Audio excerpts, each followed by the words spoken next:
Fill out the political compass test live. Ooh. Which one though? Because there are several. Because there's the 8 values. There's the political compass. There are several. There are several. But we can absolutely do a political compass test.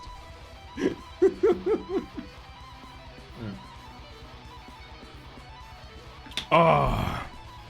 But yeah, dude, like, what is that? A political compass? Classic compass? Okay. Politicalcompass.org. So, political compass is... Is this the one?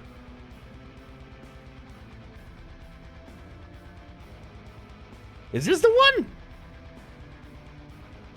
So the political compass is a series of questions that determine where you are in the political compass. So so the political compass in general is this is what it kind of looks like, right? The general generic alignment of where most people will be politically. I think there's a third axis nowadays, but in general, this is how the political compass is. Let me remove the ads actually, because we're putting politics now, because we're taking the political compass. So you can see here that the political compass has 4 quadrants, which range from authoritarian to libertarian, which means more authority or more liberty oriented, to economic left, which is socialist to communist, to economic right, which is capitalist to corporatist. So the only word I understand this graph, no, is left and right. I know, right? So that's basically what it is, and the political compass test is designed to figure out where you land in this political compass. So, you know, if you are, like, for example, authoritarian right up here in this corner would be the Italian fascists. Authoritarian left up here in this corner would be the Maoist communists or the Russian Soviets. Libertarian left would likely be your average hippie. Libertarian right would likely be your average low libertarian, the, you know, libertarian party types of people. And then there's everything in between. So let's take the political compass. Now try the test in English. Let's do this in English. So this is 6 pages. We have a series of statements that we need to fill out and say whether we agree or disagree. Let me... It's a little bit bigger. So, test, page 1 of 6. Just a few propositions to start with concerning, no less, how you see the country and the world. Excuse me. Fen the Monster Floof, welcome to today. How you doing? We are doing a political compass right now. Welcome to today. Happy Friday. Alright, if economic globalism is If economic globalization is inevitable, it should primarily serve humanity rather than the interests of transnational corporations. Yeah, duh. You're an okay? Good. Good. Glad to see.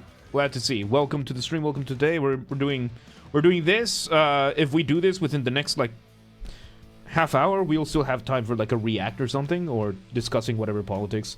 Like, we're just chilling before playing more Resident Evil Village. Okay. I'd always support my country, whether it was right or wrong. Fen the Monster Floof, welcome to the Mosh Pit. Thank you for the follow. Okay, caveat. By my country, I am going to assume it's going to talk about the country I'm a citizen of, and not the country I'm living in. Because I am not a citizen of the country I'm living in. I am a filthy foreigner. I am in Hungary. I am not Hungarian. I'd always support my country, whether it was right or wrong. No. Strong no.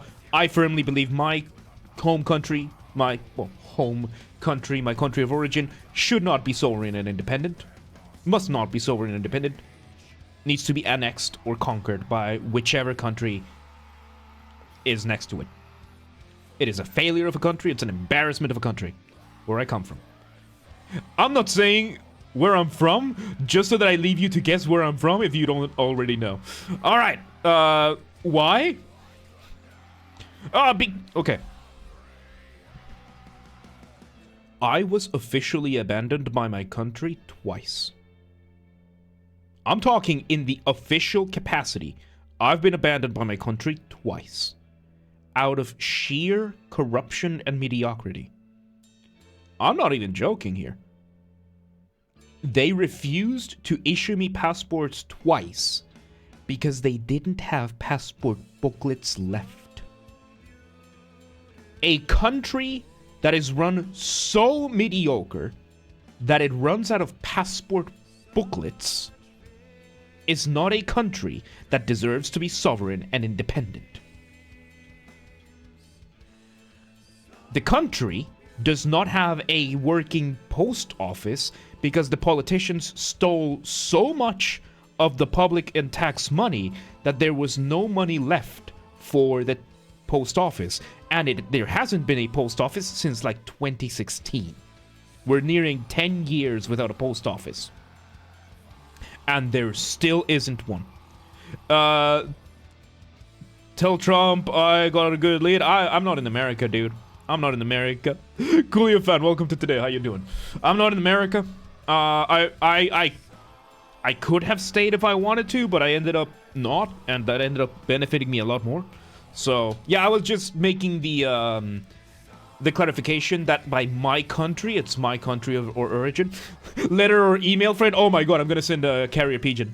Pigeon. I'm gonna send a carrier pigeon. So yeah, whether I always support my country, no, I don't even support it right now. So. There's that. If let me try no, where the fuck is this? Dark mode. Oh god, come on. Oh, come on, dark mode is not working. Okay. Force dark mode. May end up here one day, but as long as you never have to return to it's a win. Yeah. And I think I'm gonna stay in Hungary. I really like this place. I think I'm gonna go for I'm definitely going for the permanent residence because I qualify for it. And I might actually go for the citizenship. Hungary is awesome. I love it. I've been here for about 5 years, 3 months ish. I'm not leaving anytime soon. I just got my landlord to agree to a 5-year extension of my of the house I'm living in. I love it. I love it. I don't care that I'm earning like half of what I would be earning if I was working in the US. I don't care. I love it here. All right. No one chooses their country of birth. It's foolish to be proud of it. I disagree. The circumstances of your birth and the culture that you live in are two separate things. I disagree with this statement. You can be born in a country and go somewhere else with a different culture. A country is more than just the land, the land within its borders. A country is its culture and everything else. Its culture, its economy, everything.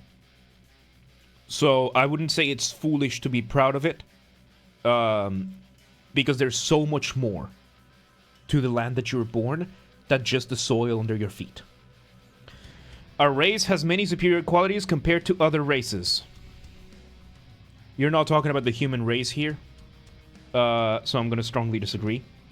Because as a species, the human species, apex of all time, I am an unapologetic, proud human supremacist. We are here in this world, in this universe, to conquer it all. The stars are ours, the galaxies are ours, everything is ours for the taking. We are the apex species to ever exist.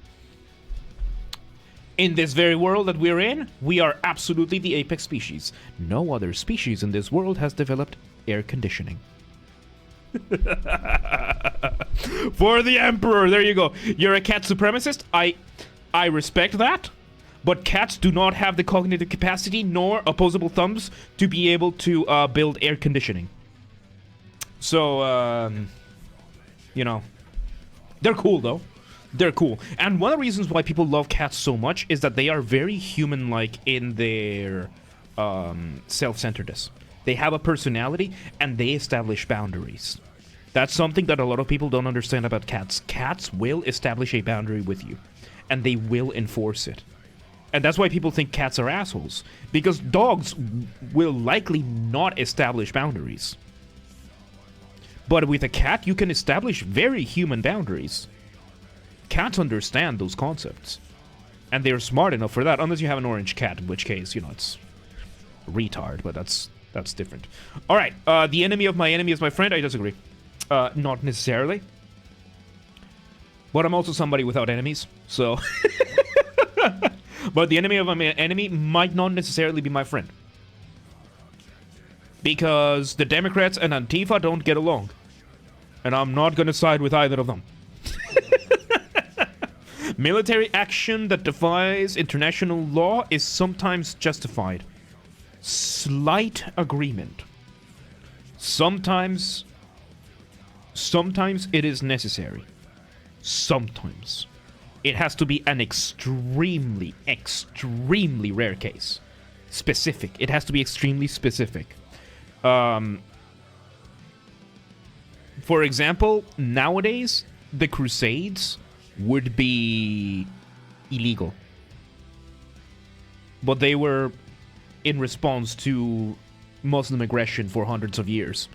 So, I think in that kind of situation, the operation, the war that Israel is carrying out, I am almost neutral, slightly leaning on Israel's side. I think they are justified, even if international law goes against it.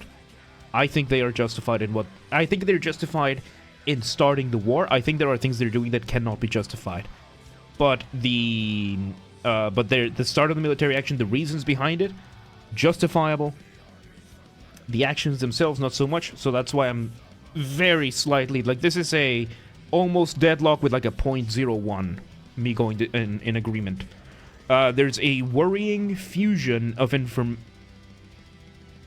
There is now a worrying fusion of information and entertainment.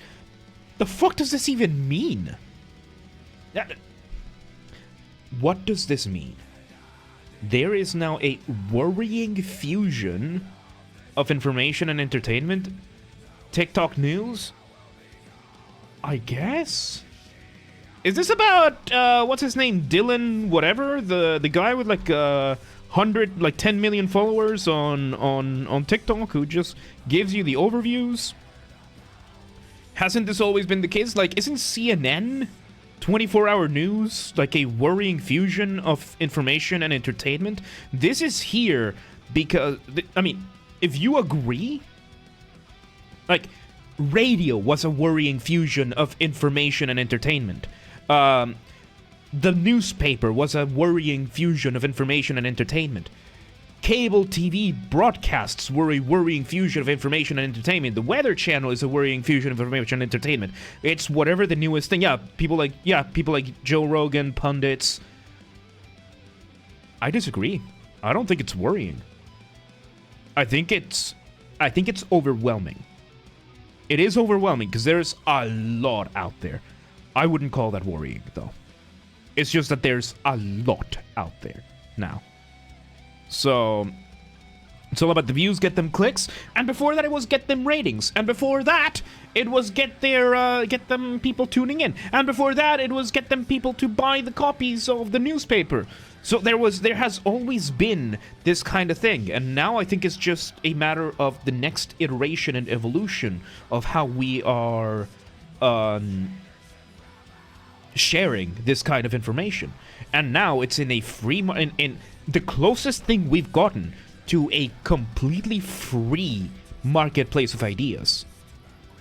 That's the thing, because before that, it was consolidated within the institutions that controlled the cable TV news, that controlled the newspapers, the radio. All of that was consolidated within the institutions that were able to afford such a thing. So they were able to curate everything before it went out. We've moved past that before. I don't think that is worrying. I think that is balancing. Hey, gotta work. Catch you around then later. Do be careful, man. I consider it a good thing. I wouldn't say it's a worrying thing. No, I wouldn't say it's worrying. I think it's definitely a good thing. In the long run, I think it's a way better thing than still having that controlled narrative, yeah. Now we have people like Alex Jones. No, now we have multiple people like Alex Jones. And that. We have people like Alex Jones, Joe Rogan, Joey Reid, and all of these, and all of them get equal access to the resources now, to the broadcast platforms now. And that is incredibly good. Jones is crazy. Alex Jones is always, whenever Alex Jones is right, he is right in the weirdest way possible. Like, it always has to be some sort of stretch. No, it wasn't that they turned the frogs gay. It's that it technically turned them trans. So he was wrong in the specifics, but he was right in the fact that the chemicals in the water, I think it was the fluoride in the water, was triggering a hormone in the frogs a little too early, which would change the sex for a bunch of them. So he was right in a very weird way, and I think that's what. And he's never really been secretive about it. He's always said that he seeks to be entertaining. He plays everything up. So it's that. All right, that's page 1 out of 6. So yeah, no, like whenever it comes to that, it's always. Never take everything Alex Jones says fully to face value. He is playing a persona. Don't ever believe 100% of what he says. If he's going to be right about something, it's going to be in an extremely specific stretch of a way. Like you're gonna have to stretch what he says a little bit. You're gonna have to pick out a bunch of the other stuff. And then, on principle, there's going to be somewhat of a modicum in which he is right. The only thing that he's been 100% right about, I think, that he was, like, fully right about, was Epstein's Island. I think that's the only thing that he was, like, spot on. Everything else has those, has had those things that if he's right, it has to deviate a lot. You need to move and look at it through a different lens. You have to move the goalposts, kind of thing. So it's a tricky thing. But then again, no one really took their news from the court jester. That's kind of how I see him. I see him more as an act rather than somebody putting out news, you know. That's how I see him. That's how I see him. He's entertaining as hell, man. I love seeing videos of him. He's so fucking funny, and that's why, because I find him funny. I don't find him informative. I find him funny. That's why, and he should still have the same access that he does. So. People are ultimately divided more by class than by nationality. Again, very little. I agree. A lot more people are more divided more by class by nationality. Very little. Nationality, once again, will reflect culture. A lot of nationality will reflect economic, not just economics, but you disagree? Hang on, let me.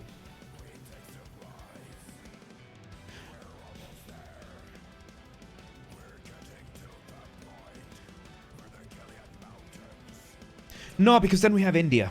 Yeah, no. Disagree. Then we have India.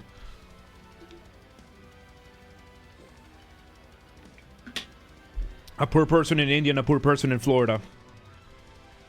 Worlds apart. Worlds apart. Nationality, culture. Gypsy. Yeah, gypsies. A gypsy in Spain and a gypsy in Hungary. a peasant in Japan and a peasant in Canada. Very, very different. It's gonna be more... And I think the term divided here implies... I would see it as implies... adversity. As in sense of antagonism. Rather than classification. Let me close the video here. So... Yeah, I would say... I would say with that, because class is so subjective to each individual nation. Class is very subjectively defined by... it varies wildly between nations, so yeah. Yeah, no, I had to think of India. Because India has a caste system! And that's a lot of it is driven by class. We don't have that in the civilized world. Yes, I just called India uncivilized. I'm not apologizing. I am not apologizing. If you have a caste system where you are dividing people by nobility in an enforceable manner, yeah, no, fuck off. Fuck you. There are things that your culture is awesome about. Yeah, they're really cool things, but I am not apologizing for the fact that I consider your culture to not be as civilized as an egalitarian culture.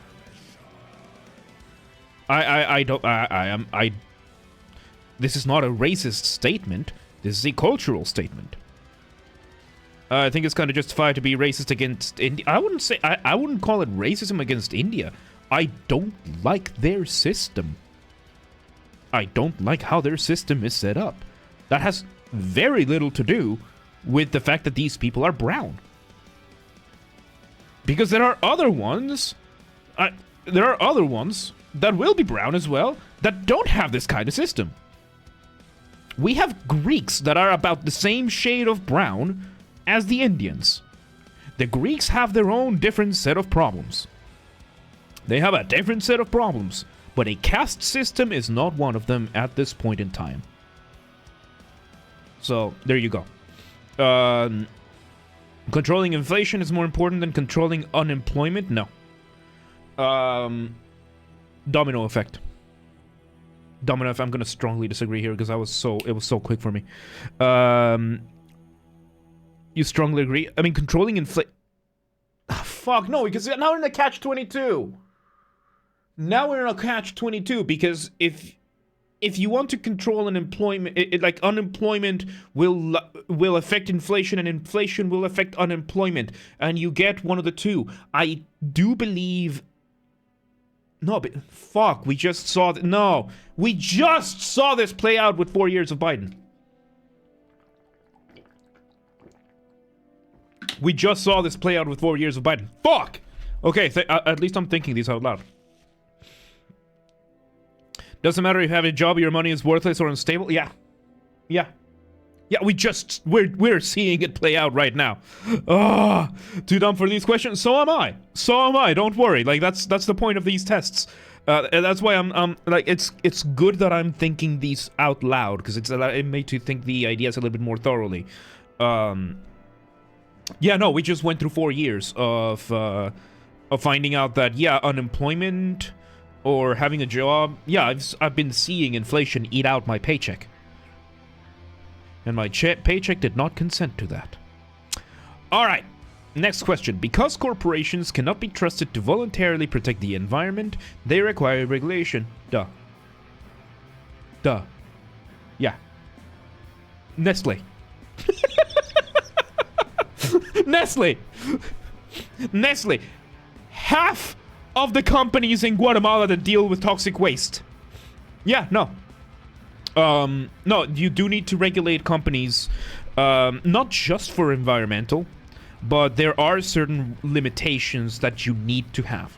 There are certain limits that you need to have, for companies, because if you don't put certain limits in some of the things that can happen, you end up with a corporatist dystopia, and you end up with Japan.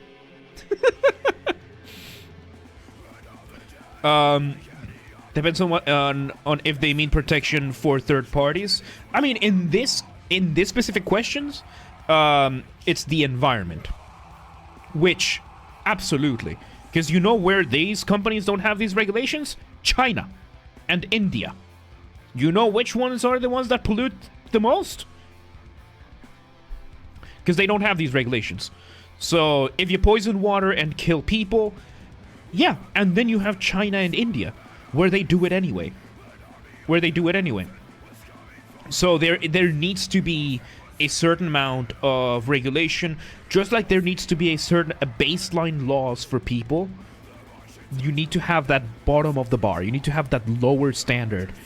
Yeah, you need to have that bottom standard so that everybody can be within a certain overtone window. You need to establish that. We have laws against murder. We have laws against theft. That kind of thing. Is that specific? This question specifically is about the environment.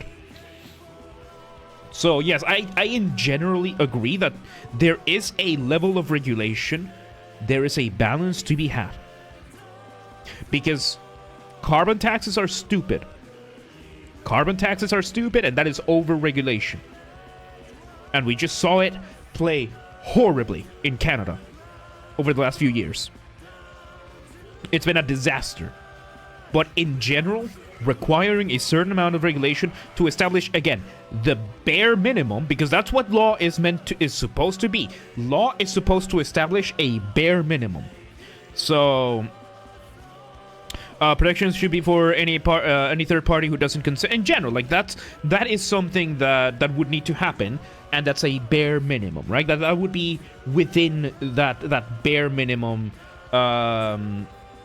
To you relevant to the environment, yeah. But this question is specifically about the environment, so we're gonna count it that way. But I do agree. I do agree with this, that third parties need to be protected from these kinds of things, just like we protect people against theft.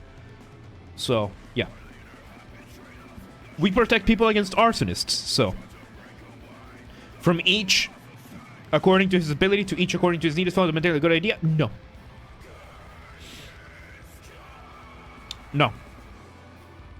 No, because we are human beings, and we are one of the very few species that has evolved to go beyond needs. Case in point, air conditioning. In most places, air conditioning is not a necessity.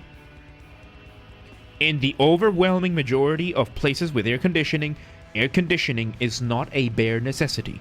It is a luxury. We as human beings have developed luxury. You don't need a lot of the things we have. I don't need to be streaming right now. I don't need this new camera I just got. I don't need this microphone I have here. I don't need this nice keyboard. I don't need this little rectangle of doom. I need water. I need food. I need shelter. I want this computer. And this computer allows me to have my job. In the bare necessities of the world, my job is not necessary. But we have evolved past necessities, past bare necessities. We do not live in a jungle. We do not live in a forest. We do not live out in the middle of nature. We are human beings. We have evolved past this. To confine yourself, and that's one of the things that communism gets wrong a lot, is that it fails to take into account the human element. So, there you go. The freer the market, the freer the people. I slightly agree. There is a level of regulation that is necessary to protect the market and the people. Because there are certain things that you should not be free to do. Like abuse. There are things that you can abuse in the market. A market is a structure, absolutely. And the problem is, what do we mean by freedom here? Because your freedom ends where mine starts. I'm gonna stay at agree. That I do agree with this statement, but there are things that one absolutely does not have the freedom to do, and must not have the freedom to do. Of course, there is a balance to be had there, but you know, you shouldn't be allowed to sell babies. You shouldn't be allowed to... You must not be allowed to sabotage your competition. You must not be allowed to do these things. And that's where I'm taking the term of freedom as in the positive and the negative. So I do believe that people need to be protected from those negative things. Those are necessary for a market to exist. So you mean selling babies? The first thing a completely free market does is turn into a monopoly. Yeah. I would apologize, but what's it called? I twist words like this. No. Joaco771, welcome to today. Thanks to Paco Numeros on Casimirian. Go ahead and link it if you have the link. Right now we're doing the political compass, but go ahead and link it and we'll watch it afterwards. What time is this? Like 7:30. So yeah, no, like the first thing a company will try to do if giving complete freedom is turn itself into a monopoly and completely just phase out everybody else. Monopolies basically only exist because of government interventions. Partially true, not always true. But okay, let me just put the link.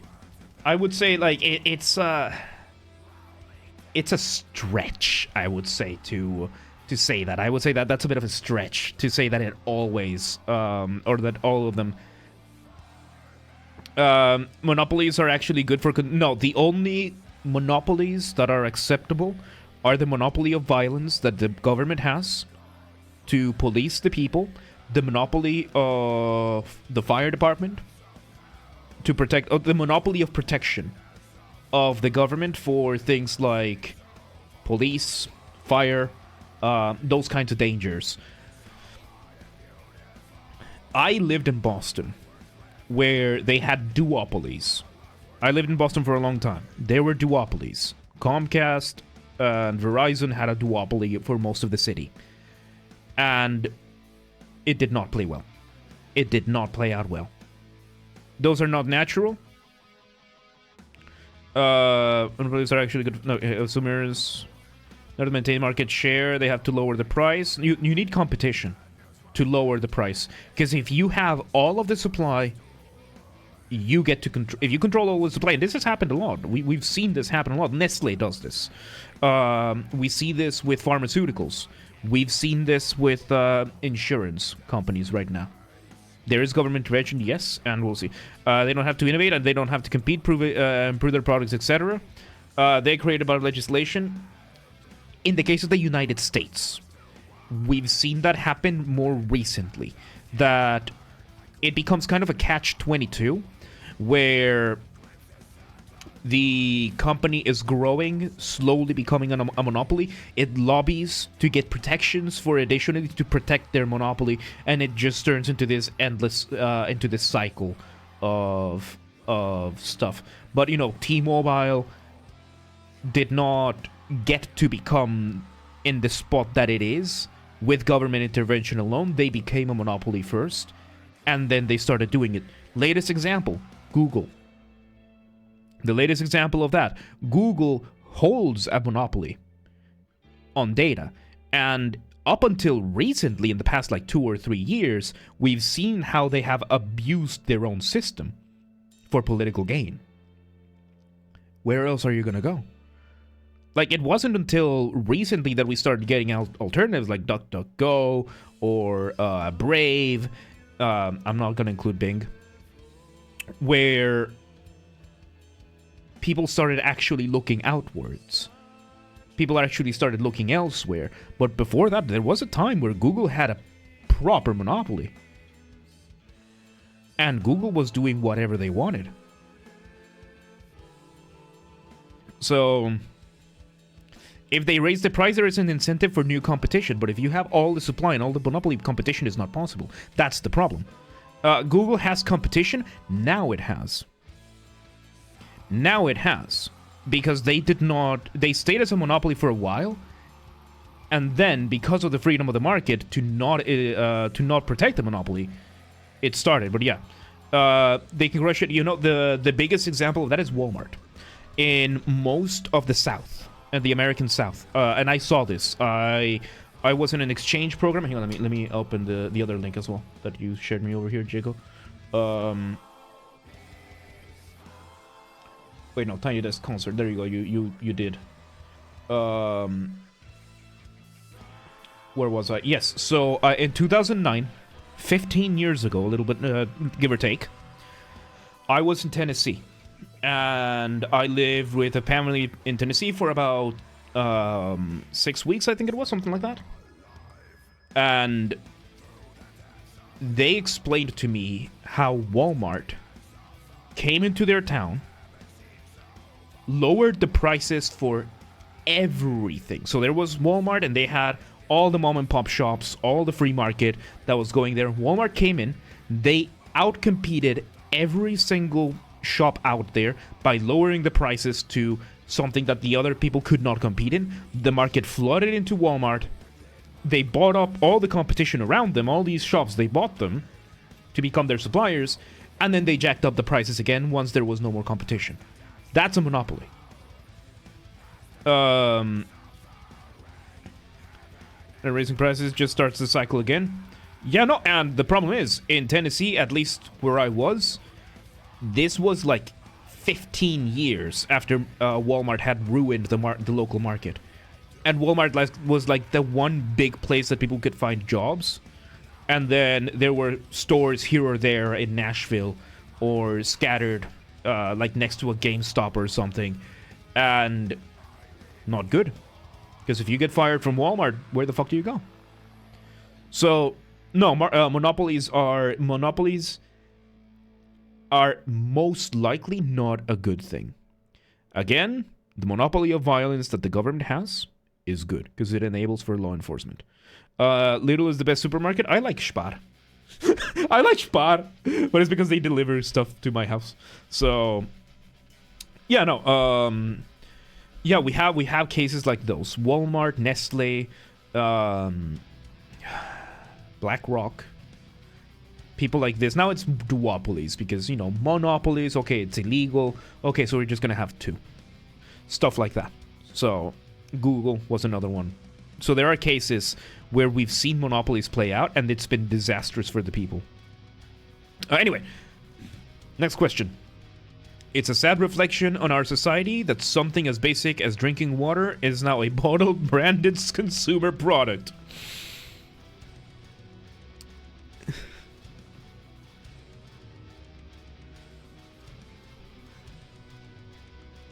I don't think it's a reflection of the society. That's a reflection of Nestle. That's a reflection of Nestle, man. Like, that's Nestle, dude. I'm gonna. Yeah, no, fuck it. No, fuck you. No, that's Nestle, dude. That's Nestle. That's Nestle. Land shouldn't be a commodity to be bought and sold. Fuck you. Fuck you, no. Fuck you, no. I'm gonna buy my land right here in Hungary. I'm gonna buy a land lot. I'm gonna build a fucking castle. And I'm gonna stay there for 45 generations until the 46th generation goes ahead, sells the house, sells the land, goes buy land on fucking Mars, and starts the castle there again. That's what we're doing. One of the things I love about Hungary, no property taxes. You don't pay the government rent for the right of having your own land. Okay, for the privilege of living in your own land. That's the one thing that keeps me away from the United States, by the way. That's the one thing that's the biggest thing that keeps me away from the United States of ever going back. That if I buy land, I have to pay rent to the government? No. I'm not doing that. I'm not doing that. All right, next question. Glad these two were fairly simple. It is regrettable that many personal fortunes are made by people who simply manipulate money and contribute nothing to their society. The fuck? No. There are cases where it is true. There are some cases where it is true. We had the Occupy Wall Street movement of all the assholes in Wall Street that make their money shorting companies. Those I can understand. Then we have everyone else who builds wealth by putting wealth and moving money around. So, shorting is valuable. Shorting can be valuable. The way they were doing it back in 2000, in the mid-late 2010s, early 2010s, absolutely not. Absolutely not. Where they were basically just manipulating the markets however they felt so that they could get the profits and everybody else get fucked. So it's corruption, what I'm saying. Like, the corrupt ones, profit and loss are important. They're a basic driver. Is there a good thing about living in the US? Second Amendment. Joaco, thank you for the follow. Welcome to the mosh pit. We'll get to your video in a moment. Yeah, we might start Resident Evil a little bit later. What is that? The Second Amendment is the right to keep and bear arms? No, there are things about the United States. Chicken tenders. I make my own chicken tenders here. No, there are things I do like about the United States. There are cultures there that are awesome, that are really cool. There are... I would say it has its ups and downs like any other place. And it has a lot of innovation. That is hands down. It's one of the places where people can go and innovate very freely, other than like Japan and South Korea. It's one of those places where innovation, like one of the reasons why medicine is so expensive in the US, it's because it's some of the most it's where a lot of the breakthroughs are going to happen. And then the Europeans pick it up and make it affordable. So, you're in the bathroom, so you have time? Cool. Are you in the bathroom or in the bath? I don't want to know. So, high-end healthcare outcomes are goated. Like, it's that kind of stuff that there's a lot of... When people say it's the land of opportunity, right now, it went through a tumultuous past few years, but there's a lot of opportunity in the United States. There's a lot of opportunity. You can go there and create markets. You can create markets for anything in the United States, and it's got that, it's massive, it's, I know you're not gonna like the word, but it's very diverse. And I don't mean it in the DEI woke bullshit way. I mean, we're talking about 50 states. All of them have different cultures. The United States is basically like the European Union, except they all speak the same language, they all have the same constitution, and they all have... More recently, it hasn't been 100% the case, but they all have the same fundamental level of values. Like some fundamental values. What is the best state? Oh, fuck.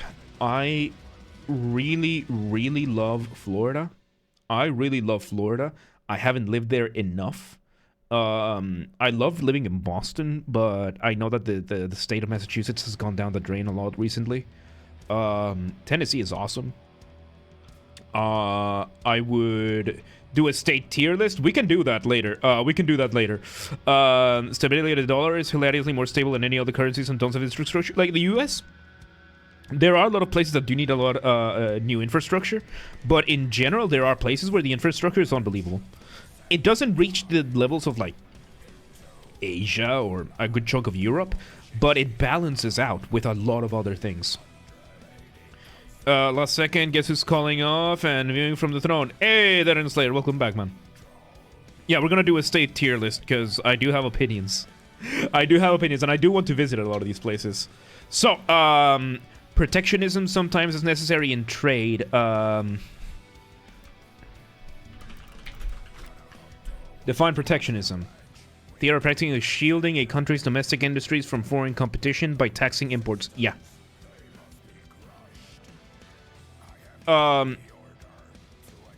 It's not, but for trade, no. It is necessary for political negotiations. But you do want to be able to flourish and thrive your own local industry. Because otherwise you get China. And China buying out land everywhere. China is doing what Walmart was doing at an international scale. So there are some protections that you would need to take for the best interest of the country and the area that you're in, of the culture that you're in. I wouldn't go all the way on that. Because there is a balance to be had, and there's a certain level of freedom that the markets do need to have. But China buying land is different than Chinese imports. You know what? I'm going to give you a better example. The United Fruit Company in Latin America. That was a disaster. And it's because the local jurisdictions, through corruption, failed to engage in protectionism. The United Fruit Company was a company that would grow things like bananas, basically farmland throughout Latin America. They bought a lot of the farms in Latin America, and through those farms, the United States starting exerting their political agenda in Latin America. They collapsed they collapsed several governments. They collapsed the economies of several places. Through that, the term Banana Republic comes from the United Fruit Company and their equivalents. It was a disastrous thing because the local places, the farmland, the countries were not protected from foreign intervention, and they paid up dear. Like, most of the countries still haven't recovered from it. Most of the countries in Latin America still have not recovered from the United Fruit Company and the disasters that it ravaged throughout. And it was really, really bad. So protectionism is sometimes necessary in trade. I am going to agree. Once again, we're talking about like a 55% agree. So there are, I would say, in most cases, likely not. But you do need to look out for your own. The only social responsibility of a company should be to deliver profit to its shareholders. Fuck you. No, you need a good product. You need to stay afloat, dude. You need to stay afloat. You need a reputation. Like, we're not talking economic responsibility. We're talking social responsibility. That's the general responsibility of the company. This responsibility of the company is to provide the goods and services. The goods and services that the company provides is to keep functioning and keep going on. As a tangential side effect comes the profit to the shareholders. But that should not be the focus of a company. Oh boy, I see a stream where I good horribly in most things. Welcome, Sheppy. How you doing? Yeah, we're taking the political test, the political compass. So we're gonna see where I am. Social responsibility means doing ethically without harming the community around it. Yeah. Yeah. So it is by far not the only social responsibility. There are many social responsibilities that a company can have.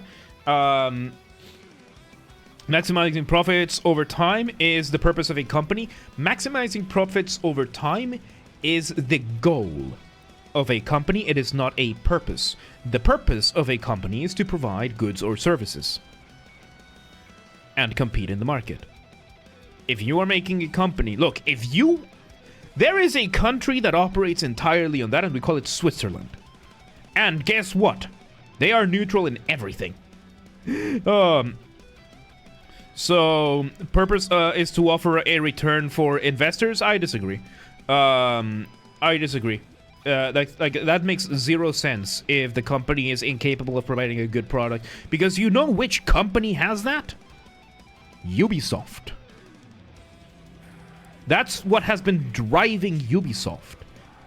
That's what has been driving so many of these failed a good product is necessary. A good product is critical for that. You need to have a good product. The point of a company is to provide the product or service and create and generate profit based on that. The profit is the necessary goal and outcome. Which I guess here we would be going down to what you believe, what you define purpose to be. So I think you are yeah, JP put it best over here. I think you're talking about fiscal responsibility and not overall social responsibility. I think you're talking about I think you're talking because fiscal responsibility. They are the same. No. Oh, to you. Okay. No, I disagree with that. I disagree with that because fiscal responsibility and social responsibility are two very different things. I have a fiscal responsibility to pay my bills and to pay my rent. I have very different social responsibilities. And this scales up and scales differently, but it still scales up when it comes to a company. That's a very interesting outlook, yeah. The rich are too highly taxed. Where? Where? Where? Where are we talking? Where are we talking? If we're talking about the US, some of them are, some of them aren't. It depends on which taxes we're talking about. Are we talking about China? Are we where? Where? Because globally, they're not. Globally speaking, they're not, because we have the oligarchs and we have the crown princes and we have all these incredibly rich people that barely pay any tax. Yeah, but that's the United States. Where are we talking about? In the United States, yeah, the top 10% pay 90% of the federal tax in the United States through the different layers of taxation that they have. Like, yes, fucking Elon Musk is not going to pay a fucking penny on some of his taxes because the companies that he's working on, Jeff Bezos is not going to pay a penny on some of the taxes because the companies he's running already pay all the other taxes. So I think when it comes to the rich, there's also a thing of diminishing value of money. Your 100th million is not worth you as much as your first fifth million. And the thing is, for a lot of these, it's not liquid assets. Like, a lot of these are not liquid assets. So the money is still doing things. Like, if you have it on stocks and everything, the money's moving around and trying to reinvest in the economy and everything. They also hold 99% of the money. I don't care about that. I care that I hold my money. I care that my money has value. That's all I care. The country you live in, the test presupposes that you live in a democratic free market system country. This is in the intro. I did not read that. Thank you for the clarification, Dunkel. So, free market system in the country. The rich are too highly taxed? I guess not. Like, slightly disagree that the taxes are... I mean, the rich themselves, their companies and everything, that is, you know, an LLC is not you. You are not your company. You are separate from that. That's why you can declare bankruptcy and you're not the one who pays off, but your business is. So the rich themselves, too highly taxed? They can get away with not getting... They can get away with loopholes. So, yeah, the businesses of the rich, that's a different story. Just think here's the US, that's the easiest. Yeah, fuck it, let's go for that. They're not penalized, they take a huge amount of the money. It's not, they are not hurting because of taxes, and they get to take advantage of all the loopholes and everything. And many of them get to set the loopholes and everything. So I would say, like, this is more like a 51% towards disagree. There are definitely a lot that are abusing the system to avoid paying anything in general. That then gets offset by what they pay with their businesses, but we're not talking about their businesses, we're talking about themselves. So, yeah. Next question. Those with the ability to pay should have access to higher standards of medical care. Yeah. If it's bleeding edge technology. If you have the ability, you have the resources, and you want to waste your money on bleeding edge technology, knock yourself out. Is it a good idea? I generally think not. But yeah, if you have the means, go for it. If you have the means, go for it. There shouldn't be a barrier. There shouldn't be a punishment just because you have the ability to pay for something. Like, this is a privilege, fucking shaming. Those are mostly just depreciation, which is the device structures investment, right? Yeah, like as I said, like the loopholes are there. They take advantage of them, and then we have the corrupt, the people who are corrupt, who get to the other side of the issue, and I'm taking that into account. I'm factoring that in. So I'm factoring that in. Like that's my thought process. I'm not just thinking about the people who are following the system as intended. I'm also thinking about the people who are abusing the system. So think about it this way: rich people generally get more out of the government spending on infrastructure. Their trucks use the roads, the schools have specialized workers, etc. Yep, and then again the distinction between the rich person and the rich person's businesses, which legally are separate entities, even though the ultimate owner is the person. So there is a distinction to be there, but I don't fully disagree with you either. So I don't think I disagree with you either there. It's you make a good point there. So governments should penalize businesses that mislead the public. Yeah, false advertisement, easy. Next question. A genuine free market requires restrictions on the ability to A genuine free market requires restrictions on the ability of predator multinationals to create Yeah. Yeah, back to what we were talking about earlier. Yeah, you disagree with it. I strongly agree with it, because I come from a country that was affected by the United Fruit Company, that is still not recovered from that. I've seen what Walmart has done. I lived in Boston where I saw what Comcast did. So you do need these protections. You do need these protections in order for the markets, because in a market, an ideal market where people don't abuse each other, where they are not predators, it's fine. But once you introduce the predators in the market, the people that are corrupt, and I'm not talking about people that outcompete you. I am talking about the corrupt companies, the corrupt people that come in, abuse the system in the ways that it is not intended to be, and do everything in their power beyond just outcompeting you. As examples are created by government. Walmart is not a company that was created by the government. Comcast is not a company that was created by the government.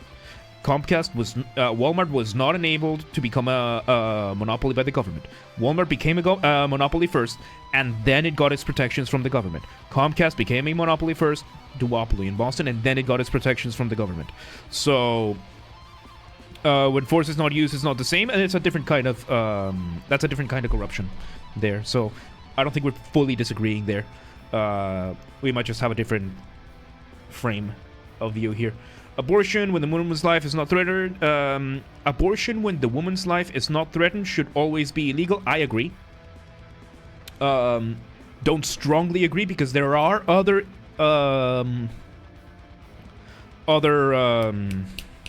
instances where I believe abortion should be legal despite the life of the mother not being threatened. The rape, incest scenarios for me. In general, I'm pro-life, but in this case, rape, incest, life of the mother. Those three, begrudging. Like life of the mother, no question. That's the ethical thing to do. Rape and incest, begrudgingly, but I still err on that side.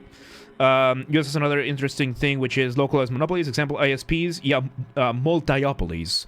ISPs carved the maps and made it so that they are not technical monopoly, but in your area you can... Yeah, I lived through that in Boston. That is exactly what I was talking about in Boston. The Christian conservative segment is here. Hell yeah! Let's do this. Page 3. All authority should be questioned. Yeah. Yeah. Yeah, if the ideas can't be challenged, that's fucking yeah. If the ideas and the authority cannot be challenged, the authority will become corrupt and complacent. So yes, all authority needs to be questioned, all authority needs to be challenged, and they need to be able to stand up to the challenge. Yeah. An eye for an eye and a tooth for a tooth? No. No. There are better ways of retribution and punishment than just eye for an eye. Eye for an eye is what is justice question? Yeah, eye for an eye is a very narrowed down view, and very, very emotional and simply vindictive, and I disagree with that. Taxpayers should not be expected to prop up any theaters or museums that cannot survive on a commercial basis. I slightly disagree. Very slightly, just because I personally believe that there is history. Theaters, not so much. Museums, absolutely. A museum of Nazi history, a museum of Soviet history, a museum of Confederate history. Those are museums that I believe are necessary for the culture. You need to be able to see what happened. You need to be able to understand these things. You need to be able to see the artifacts that were used. You need to be able to see the mechanisms that were used in the chambers. You need to be able to see the bullet casings used for the firing squads. You need to be able to see and understand and go through these. There are businesses that are not profitable in this first fiscal sense, but provide services that benefit the society. Water company, yes. Yes, there are some companies that need to provide, that are ideal for them to be run by a public incentive. Public transportation, for example. Fucking, the MÁV and BKK here in Hungary are not profitable companies. But public transportation still greatly benefits the people. The healthcare that we have here in Hungary, basic as it may be, flawed as it may be, is still a good baseline to have. So in general, I apply this also to history. Because, like for example, we go back to the whole arguments, how many of those things benefit from and how... Jeppy? I know you're inclined to do personal attacks. Bad. We're discussing ideas here. You can draw your conclusions. Argue the ideas, not the person. It's if you have a narrow view on something, that happens, dude. Like, we all have that. Just because I exist in the system doesn't mean I can't criticize it. You know, that's a counter argument.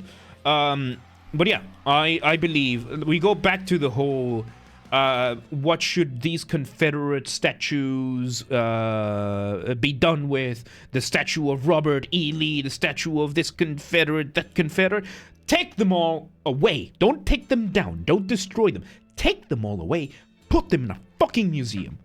People need to be able to see that people made monuments. People need to be able to see that at one point, this is how this was viewed. This is how this was understood. This is the art that was done for this. This is what was used. People need to be able to see these things.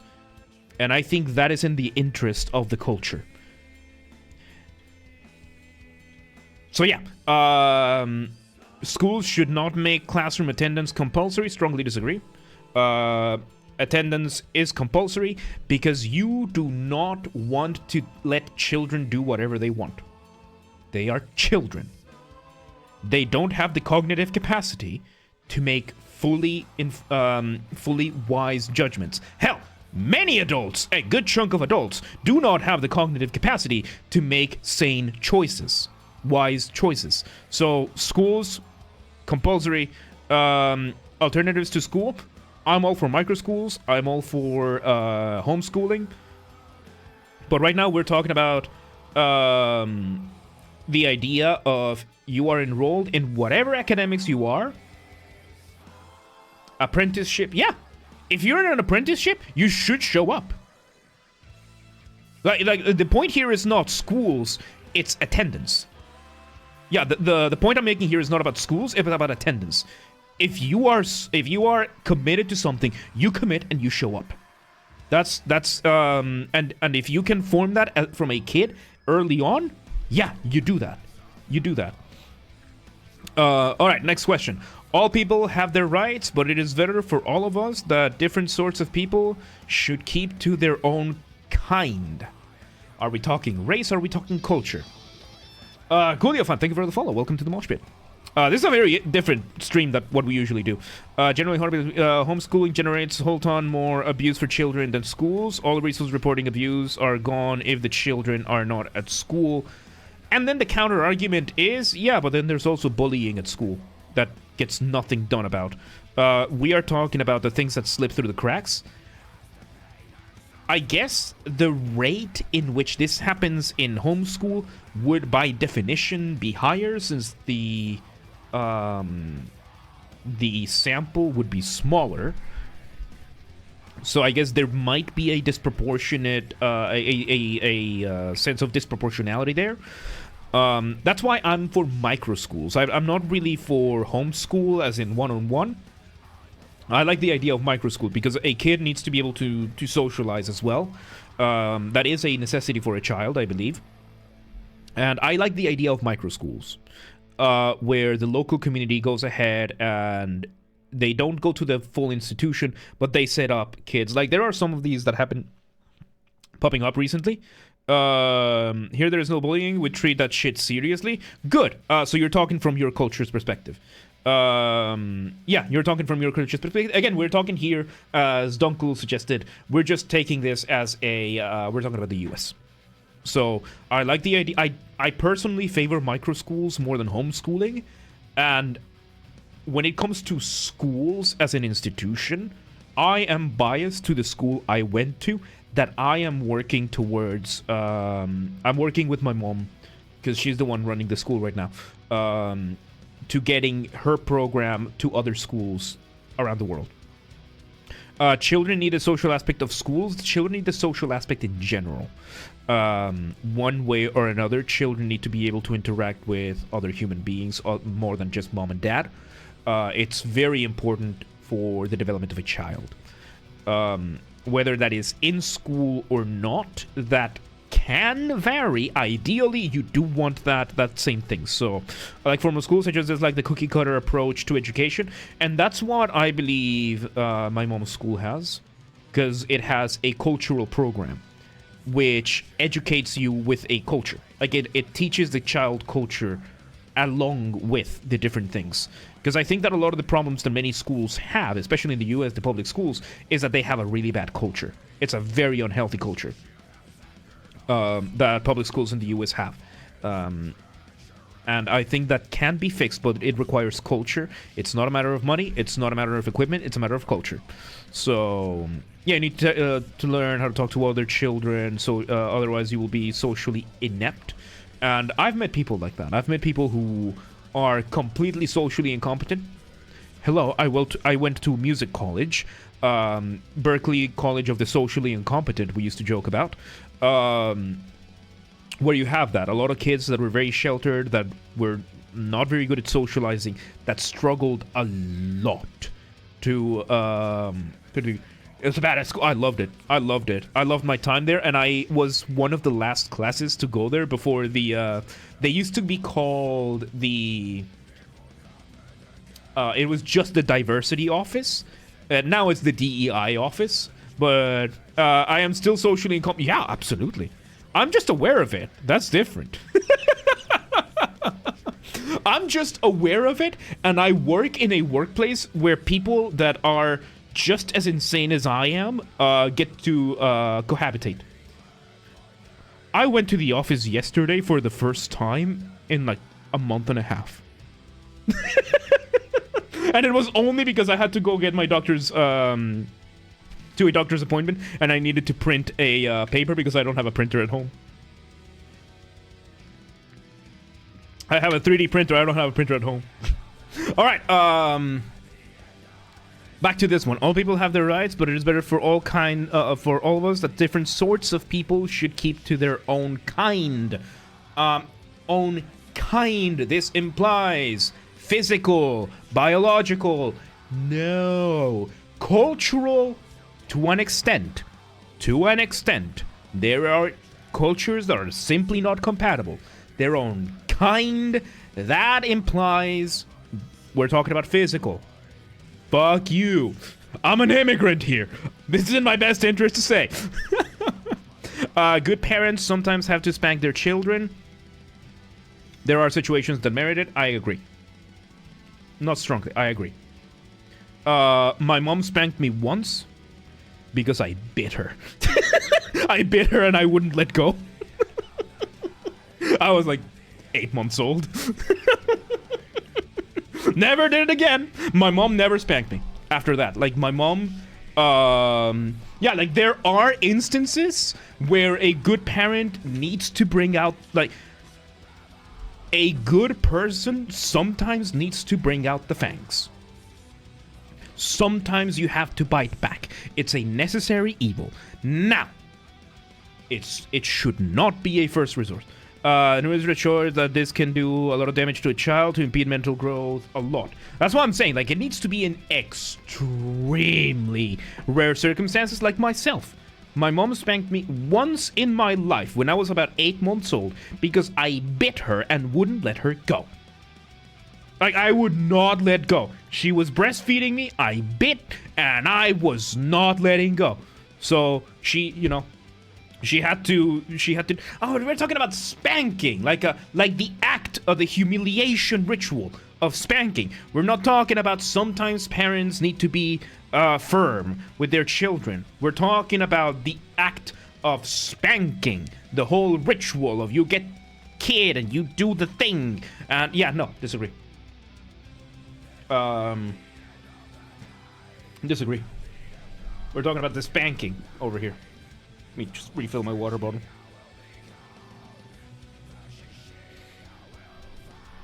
Never spanked mine. They behaved to my mom never did. Like, my mom, she has a master's degree in, like, kindergarten teaching, so she knew how to get me to behave. The most she would need to do is raise her voice. They say positive reinforcement is more effective than negative. Yeah. Yeah, like, there are times when you need to be firm, when you need to be serious, when you need to be aggressive. The act of spanking. Yeah, no. And the thing is, if this is said as a saying that sometimes a parent needs to be firm, needs to stand and show some fangs. Yeah, but I think we're talking about the literal act of spanking here, so yeah. Parents spanked me a lot because as a kid, I'm glad. Because sometimes it is needed. I guess, like, then again, a lot of them have that. I don't think I would raise my boys either. They just have to call because I spend my time with them and teach things. My mom raised her voice with me a couple of times. She was just angry. She was just really angry, and I hit a nerve. So I wouldn't really... Yeah, I would say it was more a reactionary thing. And I come from a heavily abusive home. Once I got bitten of... Jesus Christ, why the fuck did they have a police baton? Why the fuck did they have a police baton in general? My mom jokes that she should have hit me more as a kid. Never did to me. Oh, your dad was a cop. Okay, there you go. That's why. I was like, there are 2 reasons why someone has a police baton in their house. And one of them... And both of them would explain why there are spankings. I am not apologizing.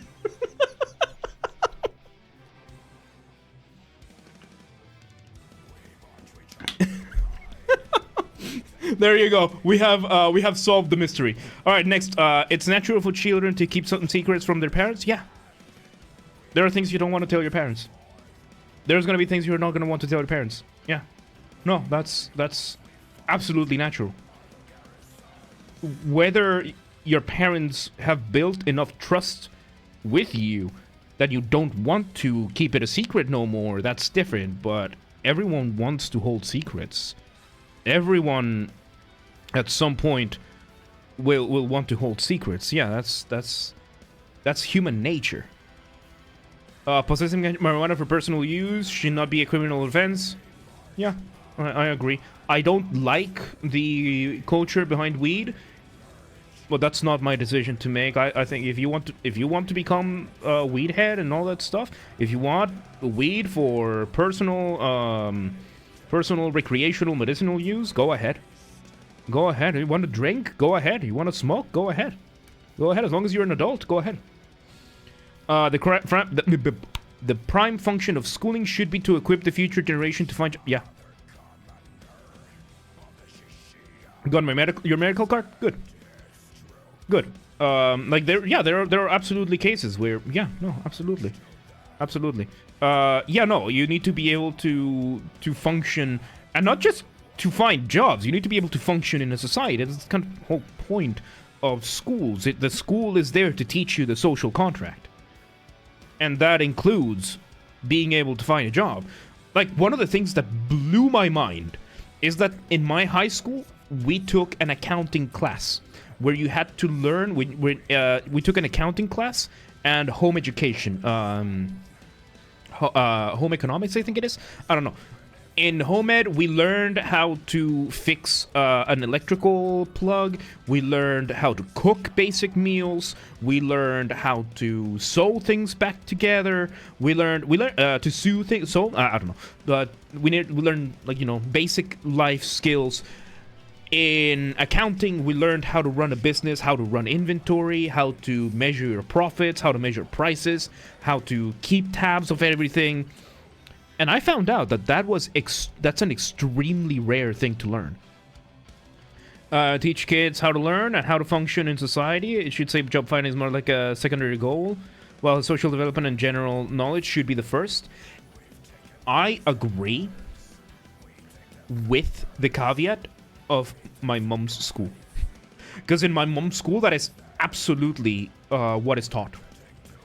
The child is taught how to become an integral person, somebody who cannot be corrupted, somebody who knows how to think, and somebody who is able to move forward with determination, unstoppable, and not corrupt. Well, I said accounting is badass teach to high school. This was in my mom's school. And this is how good the school was, right? With this cultural program on top of the accounting and all that kind of stuff, is that I once fucked up. It had a very strong disciplinary program. Like, if you fucked up, you fucked up. And I falsified a signature because my mom was the owner. She personally signed. We had this thing called probation, which was one step removed from you being expelled from the school. Like, my school had, because of children's rights, you can't just expel a student flat out without excessive circumstance. So what my school did, they did a probation system where if you got two probations in a year, you would be denied re-entry the following year. My mom, the owner of the school, personally signed my probation when I fucked up. That's how firm the school was in fomenting that the culture. And out of all of my classmates, none of us have ever gone to jail. Of every single one of my classmates in high school, not a single one has... That sounds traumatic? No. It really wasn't, because I knew what I did. I got caught and I was like, well, fair cop, you caught me. I'm gonna... And I was raised in this school to learn to accept the consequences of my actions. Because I didn't throw a tantrum about it. I was like, fuck, I got caught. I'm gonna go through it now. And the probation was basically, you are given a folder, your probation folder, and after every single class, you have to go to the teacher at the end of the class, and the teacher has to sign that you behaved properly or not. And if you don't behave properly, you get one more day added to the probation. And if you can't finish, and if you finish the year with too many days of probation remaining, you are denied re-entry. I think the probation was 30 days in general. So you had to go through 30 school days, every single class, going to your teachers at the end of the class and asking them, hey, did I behave today, and the teachers, for any reason, whether it was academic or disciplinary, they could sign no. So if you didn't turn in your homework, they could say that's a behavioral flaw. That's a behavioral mishap that you had there. You're gonna have you're getting a no from me. It worked wonders. Like, out of all my classmates, it worked wonders. When it comes to schooling, you also have to ask at which point in schooling, because there's a very big difference between the prime function of elementary school, trade, high school, and science. Yeah, absolutely. I would not have made it through that. And that's the thing, right? The school foments a culture where you will absolutely have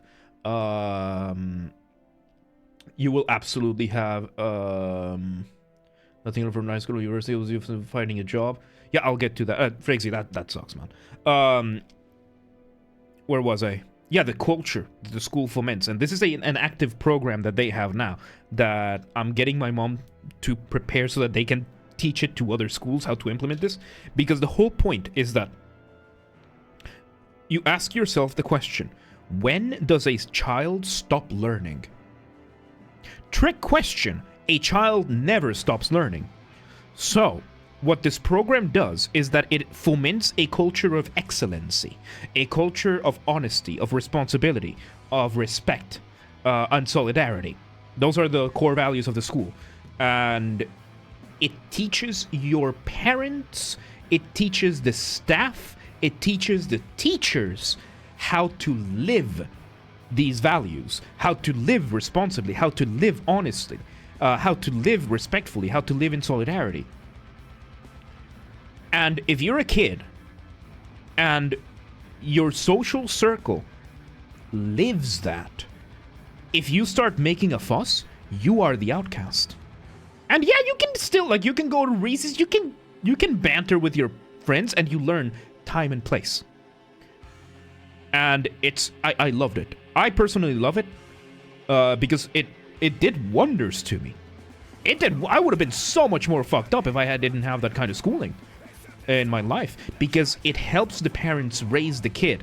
Everything you said does not show that you agree with the prompt. Prime function.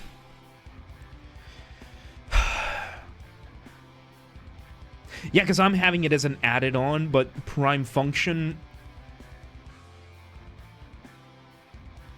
The prime basic function, because now I'm still going to strongly agree, because the ideal prime function of a school...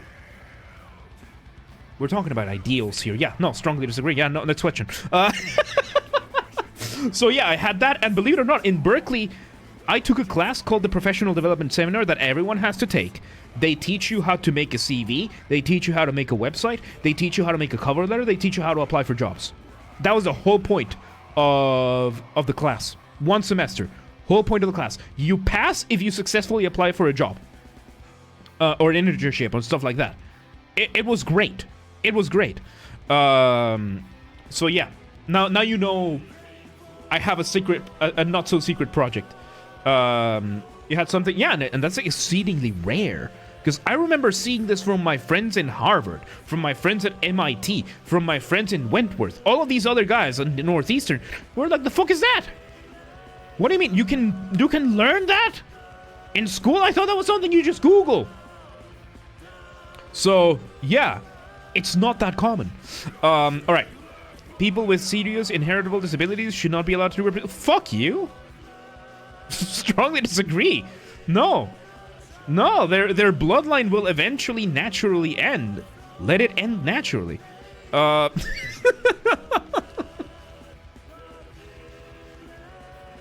most important thing for children to learn is to accept discipline? No. The most important thing for children to learn is integrity. That goes into eugenics. Yeah, that is eugenics. Basically, that's like a bulk of eugenics, and I am... I don't want yeah, no, I do not want eugenics. And no, the most important thing for children to learn is integrity. I believe integrity is fundamental. It is based on so many other things. Discipline goes with integrity hand in hand, but integrity I consider considerably more important than discipline. There are no savage and civilized people. There are only different cultures. No. I come from a savage and uncivilized culture. There are people out there right now that don't have air conditioning. By choice. Because their cultures, their societies are so far backwards that, yeah, no. There are absolutely savage peoples. There are absolutely uncivilized peoples. Yeah, these are different cultures. It's like the whole, it's a social construct, man. Yeah, no shit, the concept of a chair is a social construct. The concept of a concept is a social construct. Social constructs are how we communicate, how we understand each other. Pointing out that something is does not necessarily dismiss it. So, yeah, there are different cultures. Some of them, yes, incompatible with others, and different, and we can measure these things from relative perspectives. Yeah. Yeah, because from our perspective, a culture that practices Sharia law or the caste system in India, we will consider to be incompatible because it would be inferior and uncivilized and just not something it's not desirable. It's not desirable. Again, I will take the egalitarian worldview of the United States or Europe, United States, the ideal, and Europe over the caste system in India or the different Sharia nations in the Middle East. Absolutely. Absolutely. So, yeah, there are absolutely savage and uncivilized people. Millows, welcome back. We're feeling the political compass. We're gonna start with, I think we're gonna start with Resident Evil right after that, because I don't think we're gonna have time for anything else after it. So, let's see. So yeah, next question. Those who were able to work and refuse the opportunity should not expect society's support.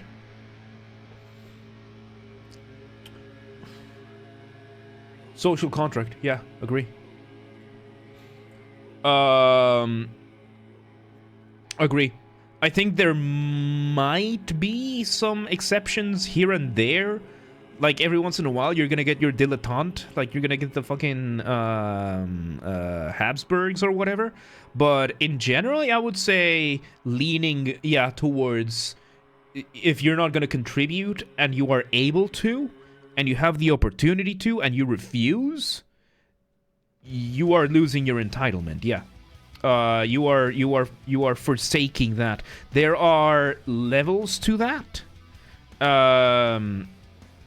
There are levels to that, but yeah, century Jesus, yeah, no, you know, the polls have gone through everything, so yeah, no, yeah, no eugenics, yeah, I think everybody here disagreed with eugenics, so there we go.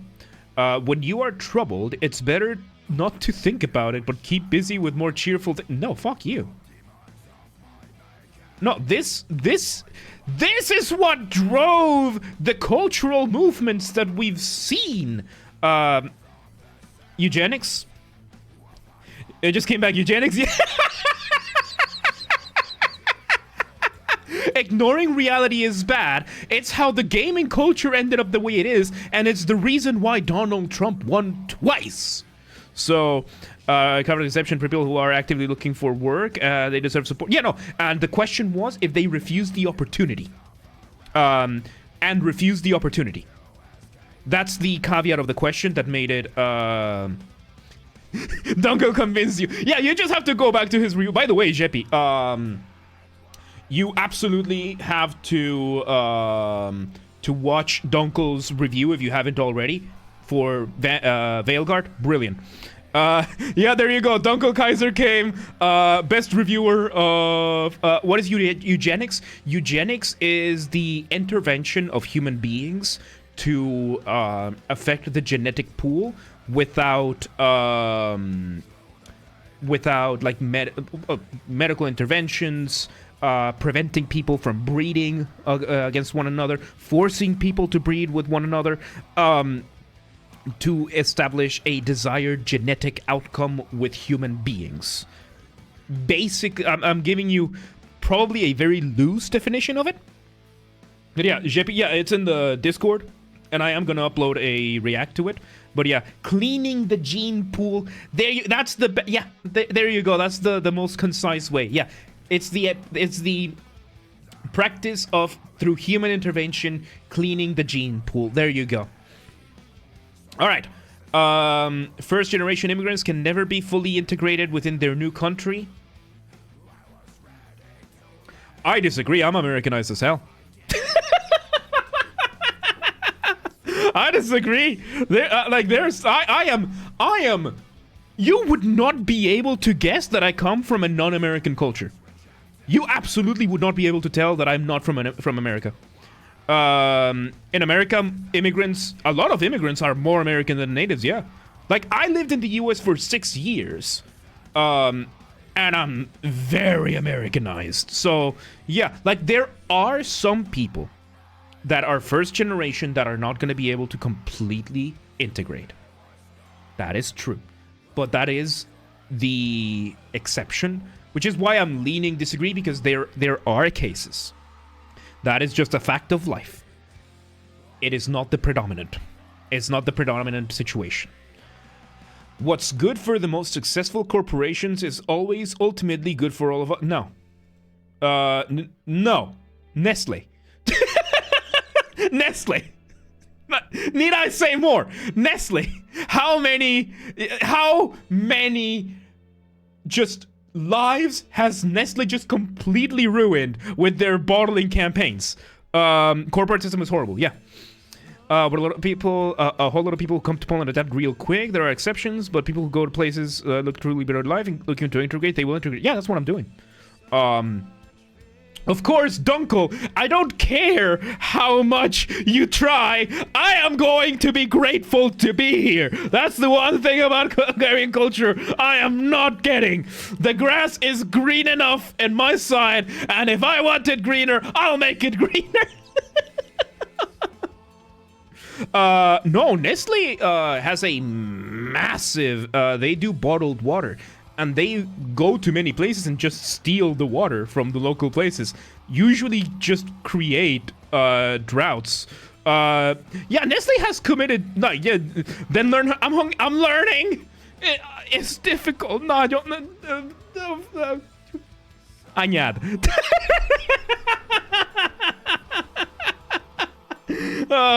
No, I really need to.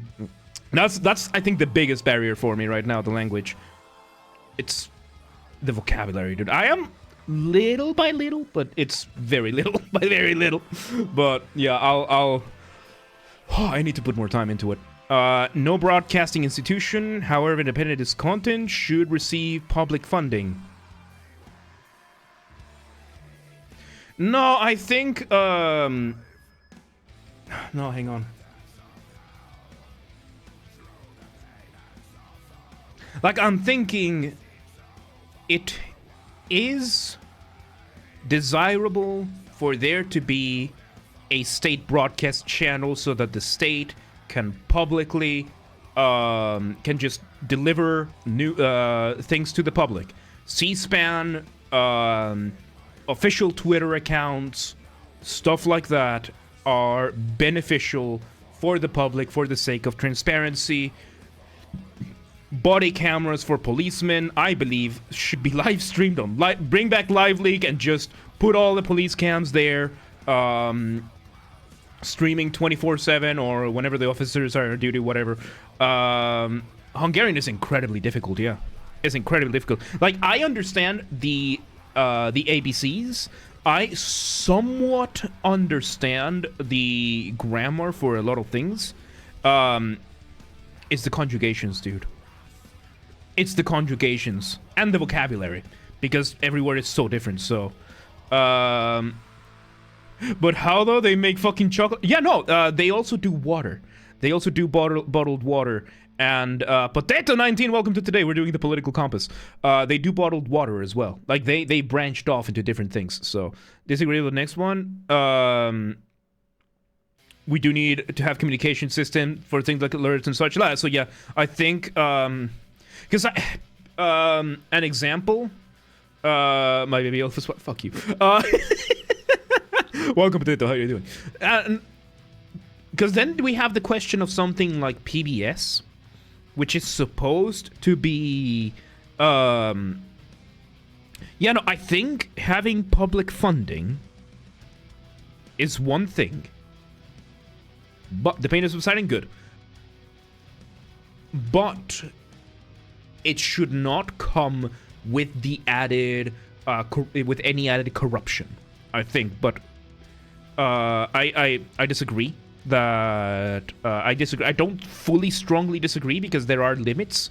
But yeah, I think public funding for broadcasting, government broadcasting institutions, should be a thing, and those require public funding. So until we have local news brought on local public television, because otherwise it would be hard to deliver local news to television. Yeah. So yeah, no, I clicked agree instinctively because I was thinking like fucking PBS, but then I realized no, we have like Amber, you have stuff like that. That those are broadcasting institutions. I think this question might have been. I think it is necessary for some. For example, you want to be able to pay the people that I think something like C-SPAN in the United States. C-SPAN, notoriously one of the best news channels out there because all they do is they put a fucking camera in Congress and that's it. It's just broadcasting what is happening in Congress. That I think should receive public funding because it's just what is happening on the Congress floor and that's it. So I can see where it can be abused easily because it has been, and we have seen situations like that. But I think in principle, it's a good thing. It can be a very good thing. That's why I am disagreeing and not strongly disagreeing, neither agreeing or going like yeah.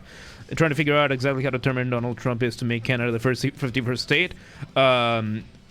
So I know how much bleach and vinegar I need to stock up. It's not going to happen. The whole point of that was to exert... I think Donald Trump has already achieved his goal with Canada, which was to get Trudeau to resign. I think that was his play all along. 15 and above, few people use the internet here. There you go. Congress is political theater, and C-SPAN having it there, I think C-SPAN broadcasting that, yeah, public funding for that, yeah. We're talking about all the people. The Geneva suggestion don't apply to me. I'm not a military. I see American troops cross our border. I'm taking. Yeah, no, you don't want armed conflict with the Canadians. They're the reason the Geneva Convention exists. All right, next page. Page 4. We're halfway there, boys. Whoa! We're halfway there. Our civil liberties are being excessively curbed in the name of counterterrorism. America, 2002 through 2000 and present.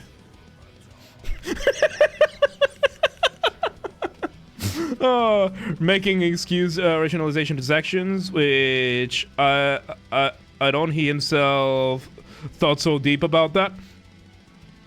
I think he just wanted Trudeau out. I genuinely do think he just wanted Trudeau out. That's what I think. We will see. We'll never know. That's what I think. I think he just wanted Trudeau out. And he's just such a shit poster that, yeah. Niels Greenberg has come to the Royal Military College and say elite special forces. There you go. All right. I'm going to change it to agree because things have calmed down since. Significant advantage of lone party state is that it avoids all the arguments that delay progress in a democratic political system.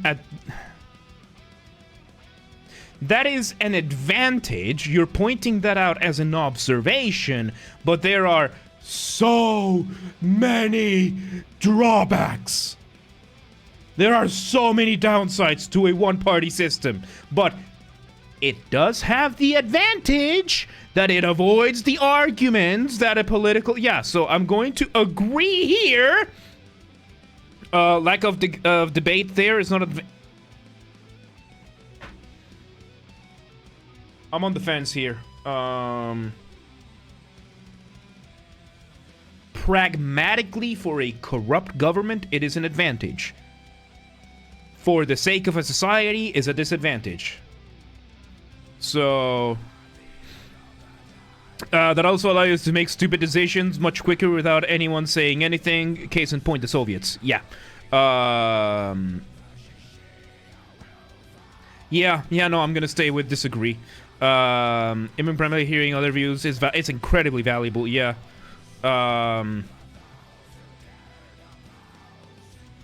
Too many drawbacks. Yeah, too many drawbacks. Too many drawbacks. So... Think of a state where a minority has no voice makes it a disadvantage rather than advantage. Yeah, no, that's a good point. That's a good point. I was just thinking in purely the selfish and corrupt point of view, and I failed to take it into account the other ones. So there we go. Although the electronic age makes official surveillance easier, only wrongdoers need to be worried. Strongly disagree. Now we have Facebook has proven. Facebook and Meta and Google have proven how much of a dystopia this can be. The death penalty should be an option for the most serious of crimes. I disagree. I believe there are better ways than the death penalty. Death penalty is eye for an eye, in my opinion, and I personally believe in sentencing people to communism. If you are of somebody that would deserve the death penalty, you get sentenced to communism. You get sent to a jail that you have to pay for, not the state. The state does not pay for it. You work in the field of expertise that you have, completely surveilled, 24/7. You get zero luxuries, and your wages pay for your incarceration and pay to the victims and the state or whatever else. Communism is hell, and that is why.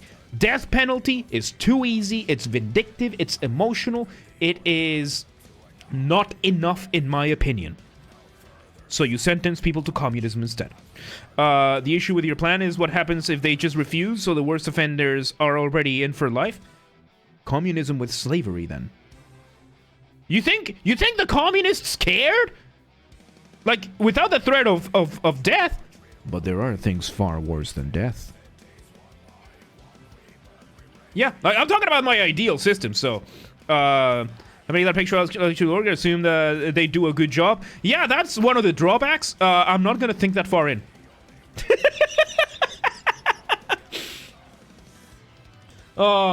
Yeah, normal offenders would get a chance for reintegration, so worst offenders... Tell you what, we incorporate, instead of a as an interesting citizen newsflash, most are male in the current generation. Yeah, no. Let's do this.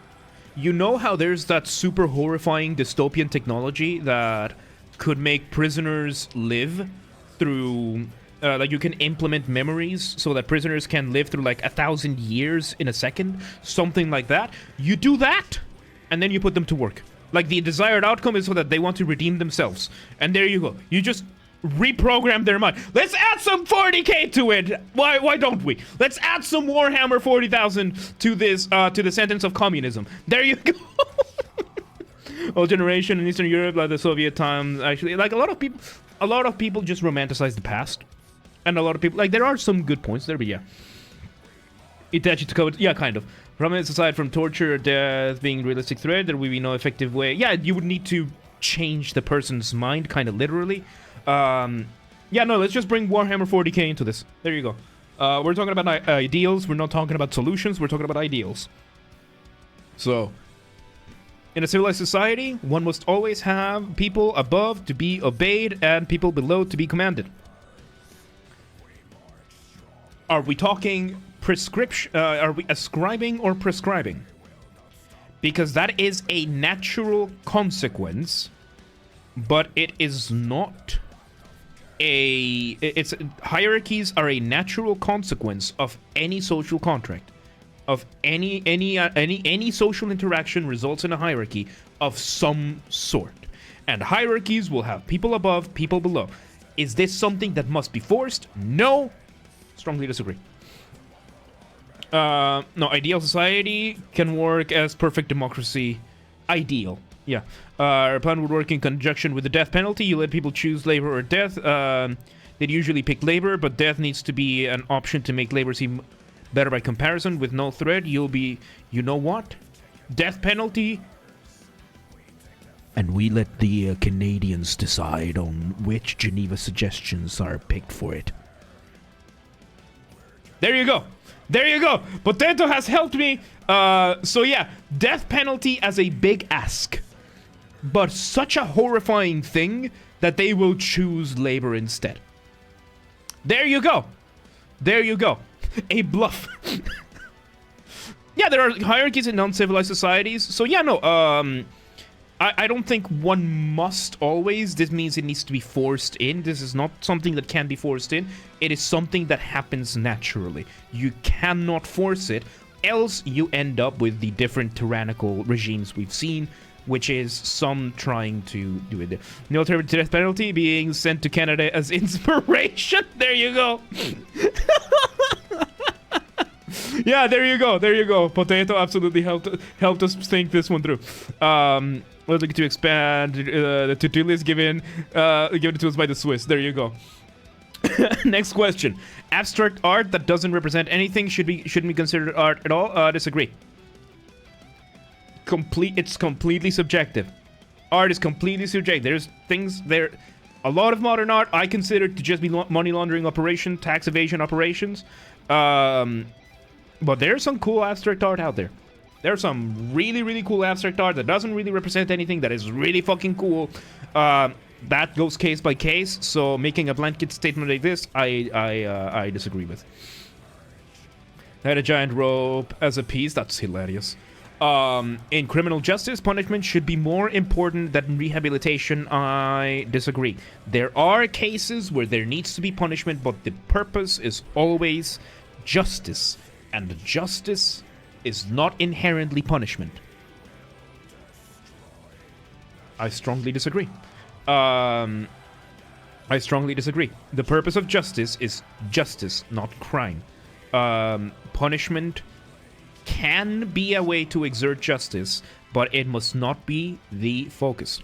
Alright, it is a waste of time to try to rehabilitate some criminals. I personally disagree. I'm a human supremacist. I believe there's always hope. There's always something. There's always something. There might always be something. There's always hope. There's always hope until there isn't. Anyone can be redeemed. That doesn't mean everyone will be redeemed. Some people have gone too far. Absolutely. But I am Catholic, and I believe that anyone can be redeemed. Not everyone can be redeemed. But that, should they be redeemed?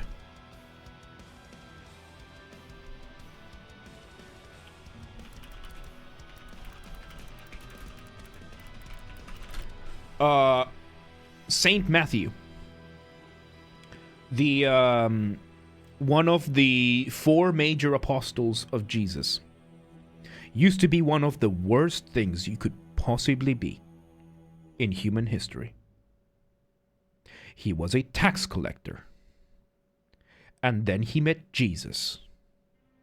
And he completely changed and became a martyr. Tax collectors nowadays are very different from tax collectors back in the Roman Empire. So I'm only half joking here when I say Saint Matthew used to be a tax collector and then he met Jesus. If a tax collector can meet Jesus, a mass murdering rapist and genocidal maniac can meet Jesus. Okay? Now, the path to redemption, as I said, not everyone can be redeemed. That doesn't mean you don't try.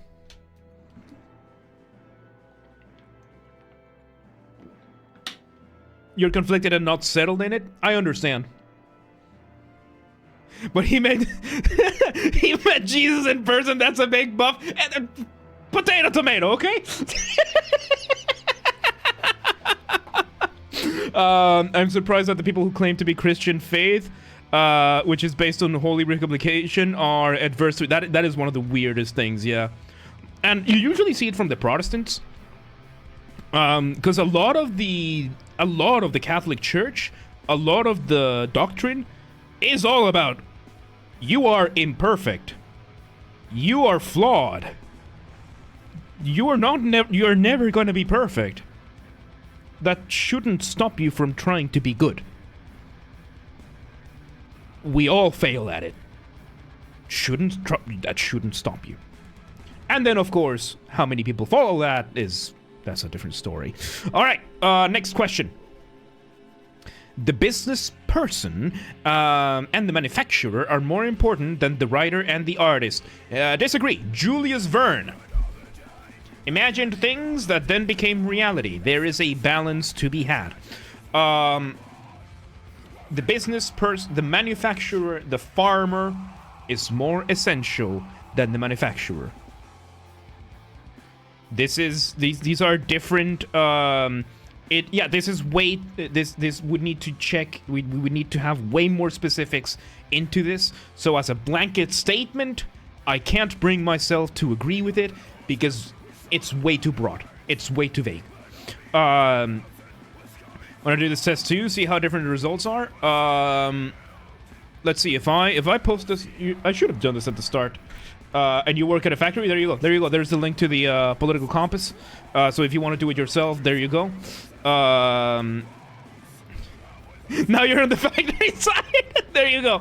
Completely unbiased there.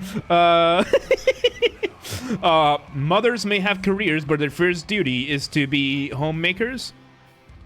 The first duty of a mother is to be the mother. I strongly disagree because my mother is my mother. She's my mom.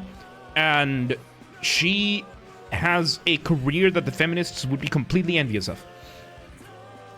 I think it's a prompt about the publishing industry. Maybe, but again, it's way too broad. It's way too broad. So, the first duty of a mother is to be a mother. A homemaker is partially a mother. My mom, I guess in my mom's case, it's, because we're not talking about women, we're talking about mothers. My mother's duty is to establish an institution in which homemakers can become better homemakers. Did the tests? Blitzmesser, welcome to today. Some of these questions are questionable. That's the point. Yes. Didn't realize that my answers are very Canadian already. Caught myself hitting strong disagreement interaction devices. There you go. The mother word. Yeah, like mother here. So, no, you need to give them the freedom. And it has to be a choice. It can be your duty. It is your moral obligation as a mother to make the home and raise your children. But there are other necessities. So, making a home is a duty of both parents. Yeah, like, yeah. I think JP just put it the best. Yeah, making the home is the duty of both parents. So there you go. Almost all politicians promise economic growth, but we should heed the warnings of climate science that growth is detrimental to our efforts to curb global warming. I disagree. There are cases like China, but I believe that technology will advance as the necessity goes. The technology advances, and we will soon, hopefully, all turn to nuclear for the majority of our electricity so that petroleum and oil can go for anything else. But in general, we have seen that the warnings of climate science a lot of the times have been vastly overblown, have been vastly exaggerated, And every prediction that the warnings of climate science have made with hard dates have not come to pass. And we have ended up being a lot better off than we expected to be.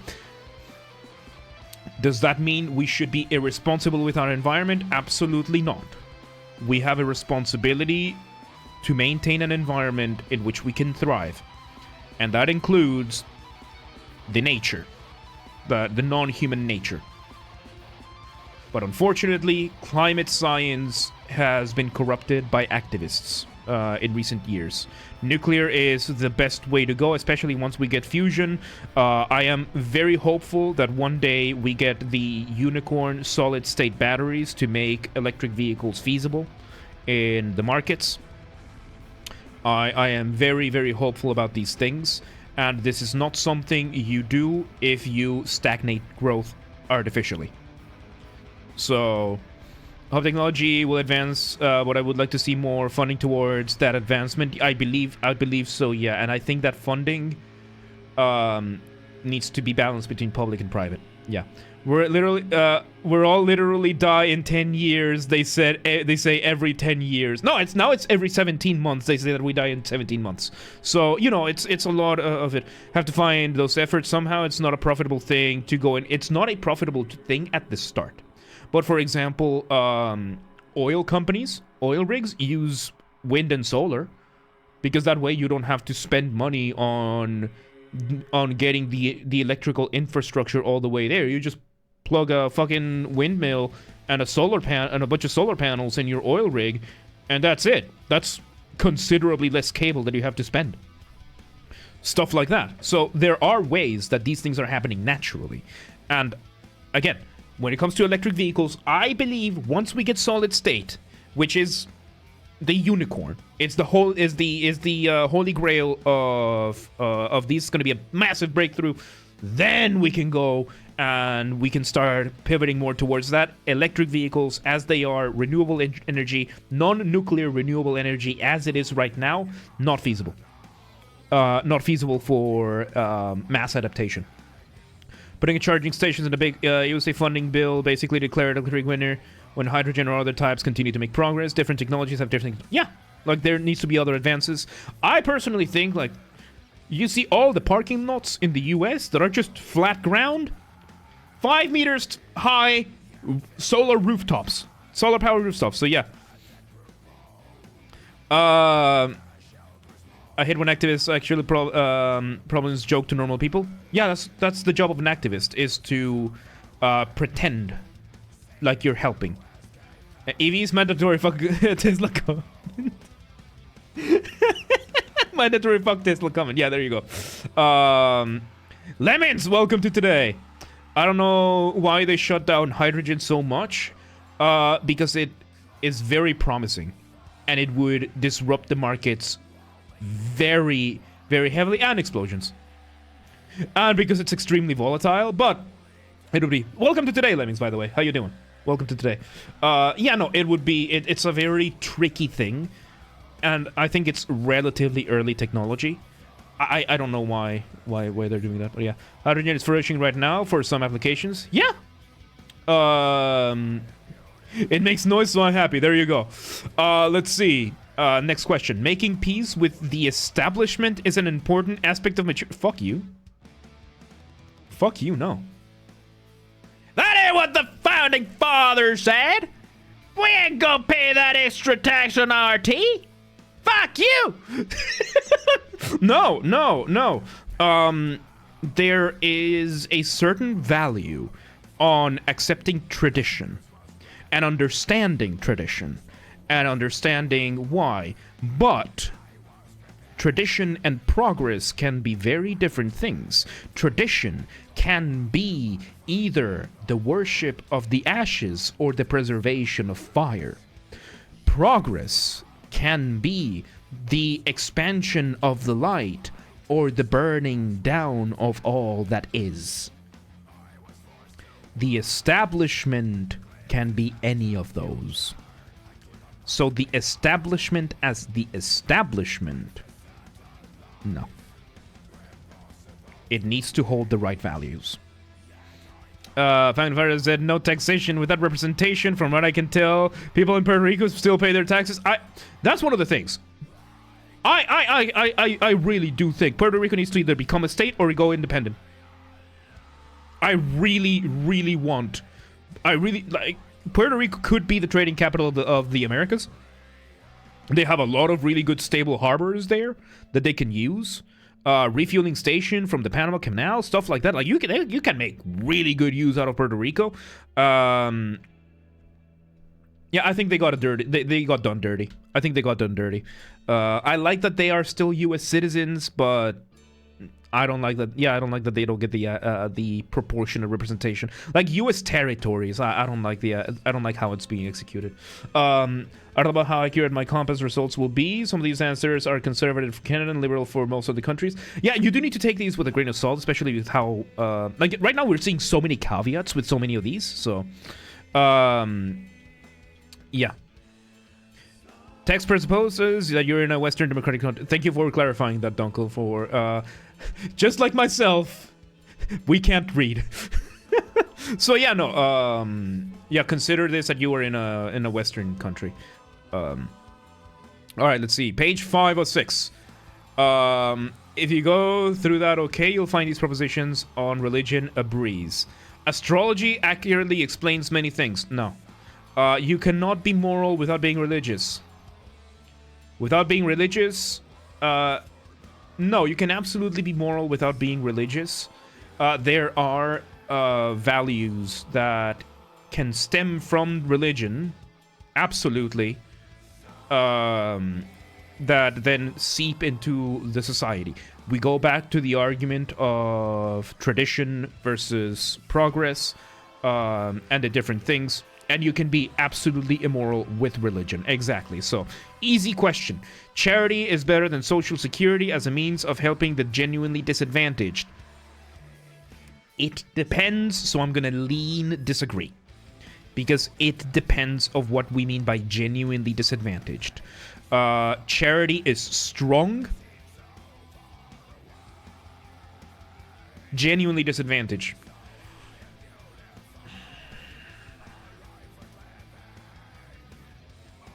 Genuinely disadvantaged.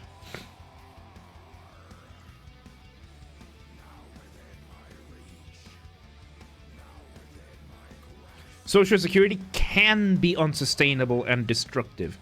It is in the United States right now. But charities are also often just money laundering. Like that's what I'm thinking right now. Like a lot of the biggest charities are just big frauds and money laundering schemes. So there's a balance here. There is no good answer. I'm gonna just disagree. 49 to 51. I think there's good in both that can be done, and there's a lot of abuse that happens. Neither of the systems are good. I think both are necessary. I don't think either of them is necessarily better than the other, depending on where you are. Because charity from the United States, like the actual charities, we're talking about the Christian church that goes over to Africa to teach people how to farm. Fucking great. That's not something that the fucking Social Security is gonna do, so. I'm not even sure what answer here is made by when. Welcome back, man. How you doing? The 5 benefit class end up unsustainable. The benefit, it depends on where you are. It depends on where you are. So, yeah, more specific cases. Like, yeah, and here we're talking about, are we talking about extreme cases? So, yeah, helping with the social help, it should not displace, yeah, Jeppy is putting it very well. So as an overall thing, we have that. Some people are naturally unlucky. Yeah. Yeah. Strongly agree, yeah. No, absolutely. There are children that did cancer. Yeah, no, absolutely. It is important that a child's schools instills religious values, cultural values first. Cultural values first. For me, I want my kids to go to a good Catholic school, the school I went to. That's why I'm trying to instate the school everywhere. But yeah, no. Religious values, a religious value is not necessarily a moral value. Case in point, Sharia. This question is specifically assigned for my child. My child.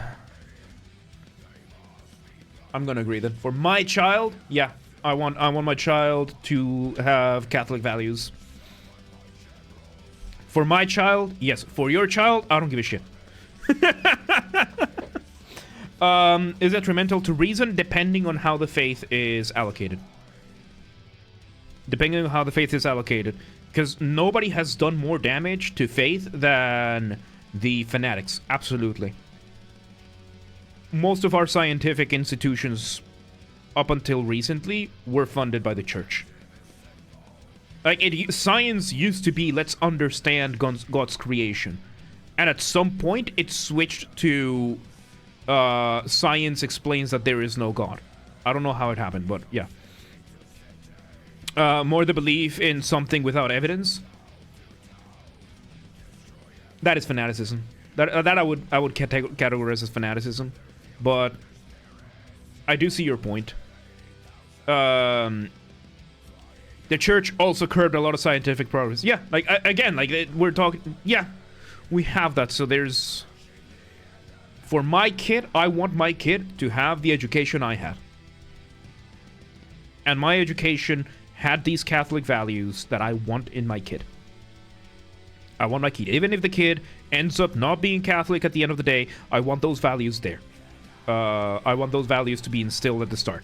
So, yeah. Were killed by the church. Yeah. Fucking shame. Science doesn't explain that there is no God. It just shows that if there is a God, none of the current human religions have gotten anywhere close to correct. That's a good way to put it. Believe God or a God, and I don't need evidence of it. I can't prove a God. He exists, but I cannot be disproved my belief, my view. Yeah, that's fair. Like, I don't need to justify this. I don't need to justify this, so there you go. Finally, a look at sex. Nice.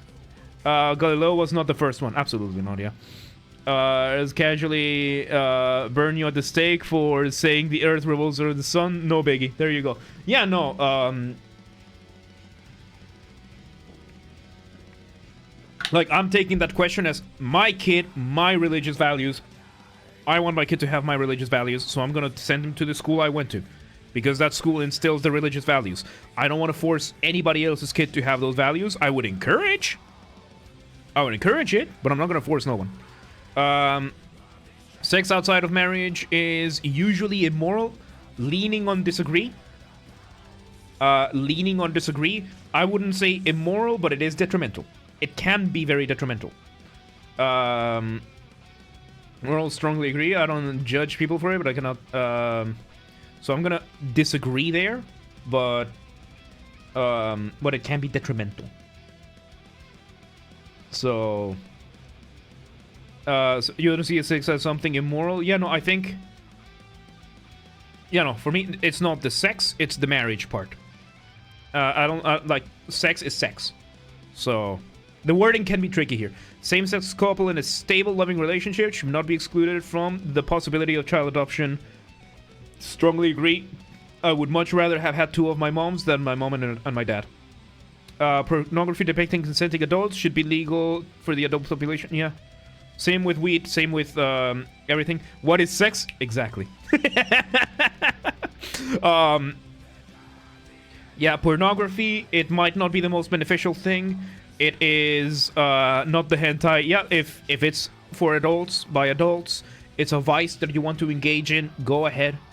If you destroy your life based on that, that's on you. Same with gambling. It's something that should be discouraged. Heavily discouraged, but that's a cultural issue, not an institutional issue. People should be allowed. Yeah, you need to have that freedom. You have to be able to choose. What goes in a private bedroom between consenting adults is no business of the state. Consenting is the key word over here. Yes. No one can feel naturally homosexual. I strongly disagree. It is a social phenomenon that it can happen naturally. People can naturally feel homosexual. That happens.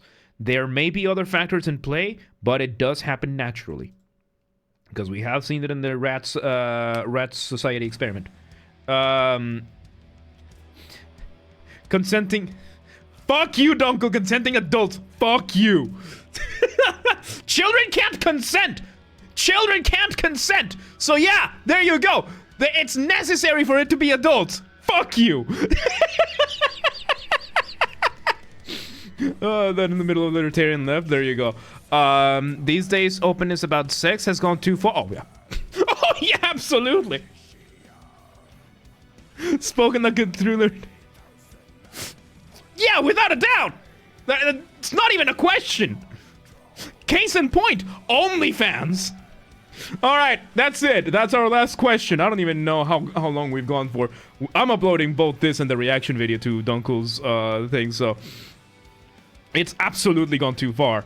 Openness, absolutely. Pride, OnlyFans. I wouldn't ban them, but it absolutely has gone too far. Let's see it. Let's see it.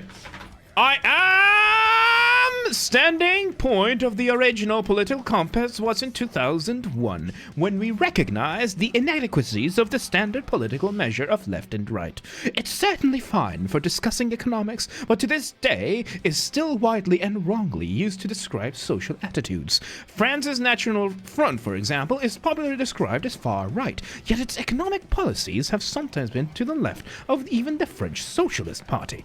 The party's real extremism is in its social attitudes. That's why we need a social scale. Here's the social scale. Nevertheless, the more nationalistic and authoritarian a party or individual is, the more right-wing they are still labeled. This, of course, is absurd.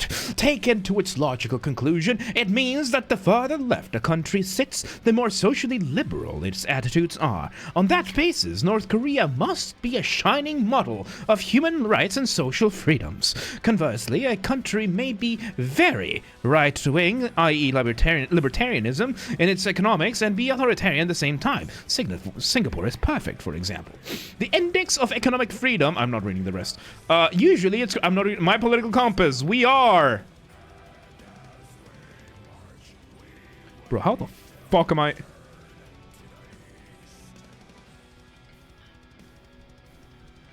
Bro, how the fuck? Bro, how the fuck? How the fuck have I moved more to the left?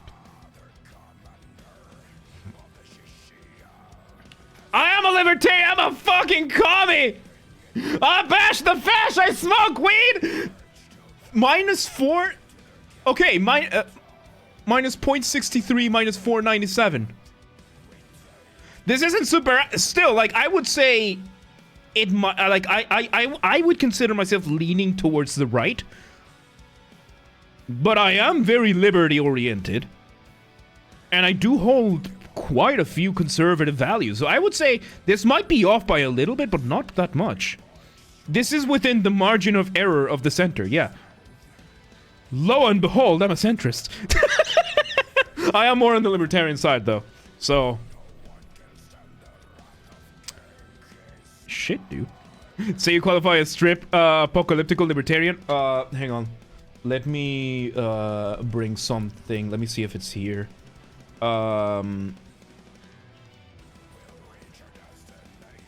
Okay. Here is my Twitter bio. I want you to read the last part. I consider myself a chaotic lawful person. For those of you who don't know, we are talking about the D&D alignment chart. It doesn't make sense. So here is the alignment chart in general. Let me open this in a new tab. So in general, you have lawful, neutral, chaotic, good, neutral, or evil. And these is usually how characters are built in Dungeons and Dragons, other role-playing games. It's a good way to establish morals and ethics and how lawful somebody is. I consider myself Chaotic lawful.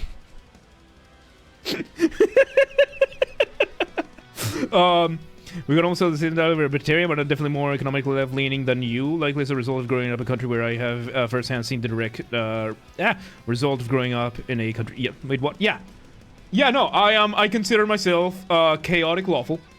I love chaos. I love being a chaotic piece of shit. A chaotic bastard.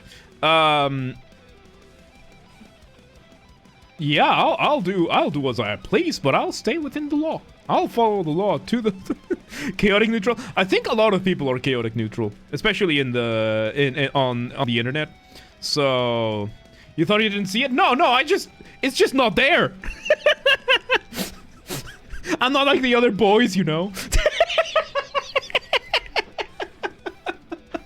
Oh my god, dude, this was good. This was really good. So yeah, we are within the margin of error of the center. I do consider myself right-leaning, but then it explains a lot why I just entertain so many ideas. I understand why we disagree a lot. I think batshit insane things all the time. But I do believe in balance. I do believe in balance, but I am more liberty-oriented. So where is the chaotic lawful? Yeah, there is no chaotic lawful in the chart. Now I see you do the 16 personalities test. We're gonna do that next time, because I want to play some Resident Evil, because it's 9 PM already. I find the concept of level evil paladin interesting. You basically are a paladin of an evil god, and you just obey all the rules of your evil god. And as a judge, you're an executioner. That's actually really cool. I'm all right basically, and mostly down. There you go. There you go. So that would make you a libertarian, like big L libertarian, which is, I love that about the American libertarians, that they call themselves the big L libertarians, because all they ever take are big L's. I am not apologizing. I'm chaotic neutral for sure. I make no effort to break the law, nor do I make an effort to follow it. I am not above doing good things, bad things. So sad! It's so sad that the libertarians of the big L do nothing but take big L time and time again. They had the opportunity. They had the opportunity, folks. They had the opportunity to bring in the greatest president of the United States, and they absolutely, completely butchered their opportunity. So sad. So sad. I find myself always leaning towards role of anti-heroes, etc. I'm the guy who would, without hesitation, burn the entire world for one girl. I'm also aware of how wrong that is. There you go. So that would probably be, what, like lawful evil? No, lawful evil actually does... No. Maybe chaotic good? Like, you would be willing to do something chaotic like that? Or chaotic... No, I think that's far more chaotic neutral. They literally had a JoJo candidate and they still lost. Yep, there you go.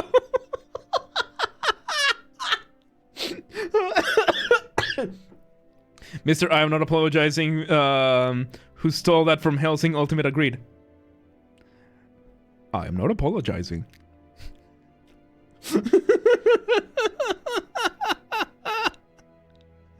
Oh, I should clip Alucard say I'm not apologizing and playing back instead. No, I'm saying it myself. I like my voice better. I like my voice better than his. Chaotic Necro, because you fuck the rules to get what is important to you, no matter who gets hurt. Yeah, and I am very lawful. Dunkel can attest. I am annoyingly lawful, which is why chaotic lawful. Within the law. Within the law. I pay the taxes that Dunkel doesn't want to. I don't pay them for him. I pay them for myself. I pay them for myself. Just paying the fucking... I'm an immigrant, dude. I'm not taking that risk until I get, at the very least, my citizenship.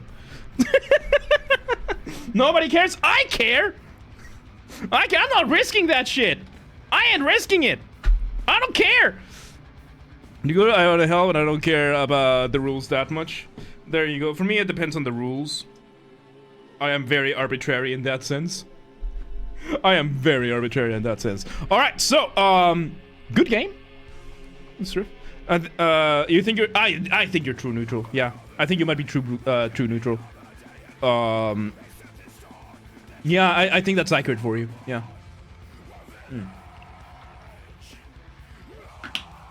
And myself and Queenie, we just balance out the chaos with you. I don't think that makes you chaotic lawful. Chaotic means your actions are not affected by the law. Chaos within the law, that would be still lawful, likely neutral. Probably lawful neutral, yeah. But I just find the idea of chaotic lawful funnier. So, fuck you, I'm going for that anyway. Alright, let's do this. I'm gonna put the, I just need to use the restroom. I need to take a piss. And we're gonna switch over to Resident Evil.